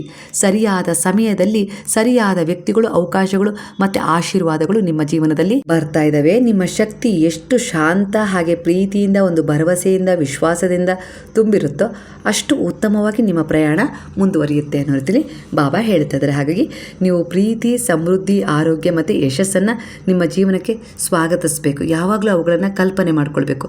ಅದು ಬಿಟ್ಟು ನನ್ನಿಂದ ಆಗಲ್ಲ, ಸಮಸ್ಯೆ ಆಗಿದೆ, ಸಾಲ ಆಗಿದೆ, ನೀವೇನು ಮೆಸೇಜ್ ಕೊಡ್ತಾ ಇದ್ದೀರಾ ಆ ಗುರುವಿಗಾಗಿರ್ಬೋದು, ನಿಮ್ಮ ಮನಸ್ಸಿಗಾಗಿರ್ಬೋದು, ಈ ಬ್ರಹ್ಮಾಂಡದ ಊರ್ಜೆಗಳಿಗಾಗಿರ್ಬೋದು, ಈ ಪ್ರಕೃತಿಗಾಗಿರ್ಬೋದು, ಯಾವ ಎನರ್ಜಿಯನ್ನು ಕನೆಕ್ಟ್ ಮಾಡ್ತಿದ್ದೀರಾ? ನಂಗೆ ತುಂಬ ಸಾಲ ಆಗಿದೆ, ಸಮಸ್ಯೆ ಆಗಿದೆ, ನನಗೆ ಅನಾರೋಗ್ಯ ಇದೆ, ಕೈಕಾಲು ತುಂಬ ಸೆಳೀತಾ ಇದೆ, ನನಗೆ ತುಂಬ ದುಃಖ ಆಗ್ತಾಯಿದೆ, ಖಿನ್ನತೆ ಆಗ್ತಾಯಿದೆ, ಚಂಚಲತೆ, ಸರಿಯಾದ ನಿರ್ಧಾರ ತಗೊಳ್ಳೋಕ್ಕಾಗ್ತಿಲ್ಲ, ನಕಾರಾತ್ಮಕತೆ ಇದೆ. ಇದನ್ನೇ ದಿನನಿತ್ಯ ನೀವು ಎಷ್ಟು ಬಾರಿ ಹೇಳ್ತೀರಾ ಹೇಳಿ ಅಲ್ವಾ? ಒಂದು 10ಕ್ಕಿಂತ ಹೆಚ್ಚು ಬಾರಿ ಹೇಳಿದ್ರಿ ಅಂದರೆ ಅದು ಮ್ಯಾನಿಫೆಸ್ಟ್ ಆಗುತ್ತೆ ಅಲ್ವಾ? ನೀವು ಮಾಡ್ತಾ ಇರೋ ಅಫರ್ಮೇಷನ್ ಮ್ಯಾನಿಫೆಸ್ಟ್ ಆಗಿ, ಸಂಕಲ್ಪ ಆಗಿ, ಒಂದು ಅದೇ ವಿಶ್ವಾಸವಾಗಿ ಬದಲಾಗ್ಬಿಡುತ್ತೆ. ಹಾಗಾಗಿ ನಿಮ್ಮ ಮನಸ್ಸಿಗೆ ನೀವೇನು ಮೆಸೇಜನ್ನು ಕೊಡ್ತೀರಾ ದಿನನಿತ್ಯ ಅನ್ನೋದ್ರ ಮೇಲೆ ಅದು ಕಾರ್ಯರೂಪಕ್ಕೆ ಬರುತ್ತೆ. ಇದು ಸೈಂಟಿಫಿಕ್ ಆಗಿರ್ಬೋದು, ದೈವಿಕವಾಗಿರ್ಬೋದು, ಇದು ಒಂದೇ ಕನೆಕ್ಷನನ್ನು ಕೊಡುತ್ತೆ. ಹಾಗಾಗಿ ನಿಮ್ಮ ಮನಸ್ಸಿಗೆ ದಿನನಿತ್ಯ ಏನನ್ನು ತುಂಬಿಸ್ಬೇಕು ಅನ್ನೋದನ್ನು ಅರ್ಥ ಮಾಡ್ಕೊಳ್ಳಿ. ತಪ್ಪಾಗ್ಬಿಟ್ಟಿದೆ, ಪರಿಸ್ಥಿತಿಗಳು ದೊಡ್ಡ ಮಟ್ಟದಲ್ಲಿ ನಿಂತುಬಿಟ್ಟಿದ್ದಾವೆ, ಅವುಗಳನ್ನು ನಿವಾರಿಸ್ಕೊಳ್ಳೋಕೆ ಆಗ್ತಾ ಇಲ್ಲ ಅಂತ ಸ್ಥಿತಿಯಲ್ಲಿ ಇದ್ದರೂ ಕೂಡ ಒಂದು ನಂಬಿಕೆ ಇರಬೇಕು. ಖಂಡಿತ ಈ ಸಮಸ್ಯೆಯಿಂದ ನಾನು ಹೊರಗೆ ಬರ್ತೀನಿ ಅನ್ನೋ ಒಂದೇ ಒಂದು ನಂಬಿಕೆ ನಿಮ್ಮನ್ನು ಹೊರಗೆ ತರುತ್ತೆ. ಅದ್ರ ಜೊತೆ ಆ ಒಂದು ನಿಮಗಿಂದ ಆಗಲ್ಲ ಅನ್ನೋ ವಿಚಾರಗಳನ್ನು ಗುರುವಿಗೆ ಸಮರ್ಪಣೆ ಮಾಡಿರ್ತೀರ, ಅದ್ರ ಜೊತೆಗೆ ಈ ನಂಬಿಕೆ ಸೇರಿದರೆ ಖಂಡಿತ ಅದರಲ್ಲಿ ಒಂದು ವಿಶ್ವಾಸದ ಬದಲಾವಣೆ ಆಗುತ್ತೆ, ಚಮತ್ಕಾರವೇ ಆಗುತ್ತೆ. ಅದಕ್ಕಿಂತ ಮೊದಲು ನೀವು ಬದಲಾಗಬೇಕು, ನಿಮ್ಮ ಮನಸ್ಥಿತಿ ಬದಲಾಗಬೇಕು. ಇಲ್ಲಿ ಭಗವಂತನ ಅಂಶ ನಾವು ಅಂದಮೇಲೆ ಅವನ ಶಕ್ತಿಗಳು ನಮ್ಮಲ್ಲಿ ಇದ್ದೇ ಇರ್ತವೆ, ಅದನ್ನು ನಾವು ಸರಿಯಾದ ರೀತಿಯಲ್ಲಿ ಜಾಗೃತಗೊಳಿಸ್ಕೊಳ್ಬೇಕು ಅಲ್ವಾ? ಅದಕ್ಕೆ ಪೂರಕವಾಗಿ ನಾವು ಧ್ಯಾನ ಮಾಡಬೇಕು, ಒಂದು ನಾಮಸ್ಮರಣೆ ಮಾಡಬೇಕು. ಇಂಥವೆಲ್ಲವೂ ಒಂದು ಹೈ ಎನರ್ಜಿಯನ್ನು ಉಂಟು ಮಾಡುತ್ತೆ. ಅಂದರೆ ಎಣಿಕೆಯ ಮಟ್ಟವನ್ನು ಹೆಚ್ಚಿಸುತ್ತೆ. ಎಣಿಕೆಯ ಮಟ್ಟವನ್ನು ನಾವು ಒಂದು ಒಳ್ಳೆಯ ಆಧ್ಯಾತ್ಮಿಕ ಒಂದು ವಿಚಾರಗಳಲ್ಲಿ ಹೆಚ್ಚಿಸ್ಕೊಂಡಾಗ ನಮ್ಮ ಜೀವನದಲ್ಲಿ ನಾವು ಒಂದಿಷ್ಟು ನಕಾರಾತ್ಮಕ ಎನರ್ಜಿಗಳನ್ನ ತಡೆಯುವಂಥ ಶಕ್ತಿಯನ್ನು ಪಡ್ಕೊಳ್ತೀವಿ. ಅದೇ ನಿಮಗೆ ಸಿಗ್ತಾ ಇದೆ ಈಗ ಗುರುವಿನ ಶರಣದಲ್ಲಿ ಬಂದಮೇಲೆ. ಖಂಡಿತ ಹೊರಗೆ ಬಂದೇ ಬರ್ತೀರಾ ಎಲ್ಲ ಸಮಸ್ಯೆಯಿಂದ. ನಂಬಿಕೆ ಇಡಿ. ಮುಂದಾಗೋದನ್ನು ನೀವು ಕಾಣ್ತಾ ಇಲ್ಲ, ಆದರೆ ಗುರು ಕಾಣ್ತಾ ಇದ್ದಾರಲ್ವ, ಅವರ ಪಾದಗಳನ್ನು ಹಿಡ್ಕೊಂಡಿದ್ದೀರಾ ಅಂದಮೇಲೆ ಮುಂದಾಗೋದ್ರ ಬಗ್ಗೆ ನಿಮ್ಗೆ ಯಾಕೆ ಚಿಂತೆ? ಇವತ್ತಿನ ಕರ್ಮವನ್ನು ಸರಿಪಡಿಸ್ಕೊಳ್ಳಿ, ಎಲ್ಲ ಒಳ್ಳೆಯದಾಗತ್ತೆ ಅನ್ನೋ ರೀತಿಯಲ್ಲಿ ಬರ್ತದೆ. ಈಗಿನ ಎನರ್ಜಿ ನಿಮಗೆ ಕನೆಕ್ಟ್ ಆಗಿದೆ. ನಿಮ್ಮ ಒಳ್ಳೆಯ ಉದ್ದೇಶದ ಕನಸುಗಳ ಮೇಲೆ ನಂಬಿಕೆ ಇಡಿ, ಸಕಾರಾತ್ಮಕ ಮನೋಭಾವವನ್ನು ಉಳಿಸ್ಕೊಳ್ಳಿ, ಮತ್ತು ಅದಕ್ಕೆ ತಕ್ಕ ಪ್ರಯತ್ನವನ್ನು ಮುಂದುವರಿಸಿ. ನಂಬಿಕೆ ಮತ್ತು ಕಾರ್ಯ ಎರಡೂ ಸೇರಿ ಸಾಗಿದಾಗ ಜೀವನದಲ್ಲಿ ಉತ್ತಮ ಬದಲಾವಣೆಗಳಿಗೆ ದಾರಿ ತೆರೆದುಕೊಳ್ಳುತ್ತೆ.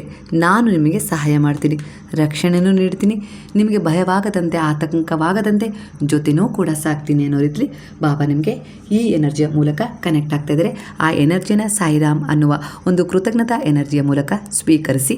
ಹಾಗಾದರೆ ಎಲ್ಲರೂ ಸೇರಿ ಹೇಳೋಣ, ಹರೇ ರಾಮ ರಾಮ ರಾಮ ಹರೇ ಹರೇ, ಹರೇ ಕೃಷ್ಣ ಕೃಷ್ಣ ಕೃಷ್ಣ ಹರೇ ಹರೇ, ಹರೇ ಸಾಯಿ ಸಾಯಿ ಸಾಯಿ ಹರೇ ಹರೇ, ಹರೇ ಬಾಬಾ ಬಾಬಾ ಬಾಬಾ ಹರೇ ಹರೇ, ಹರೇ ದತ್ತ ದತ್ತ ಹರೇ ಹರೇ.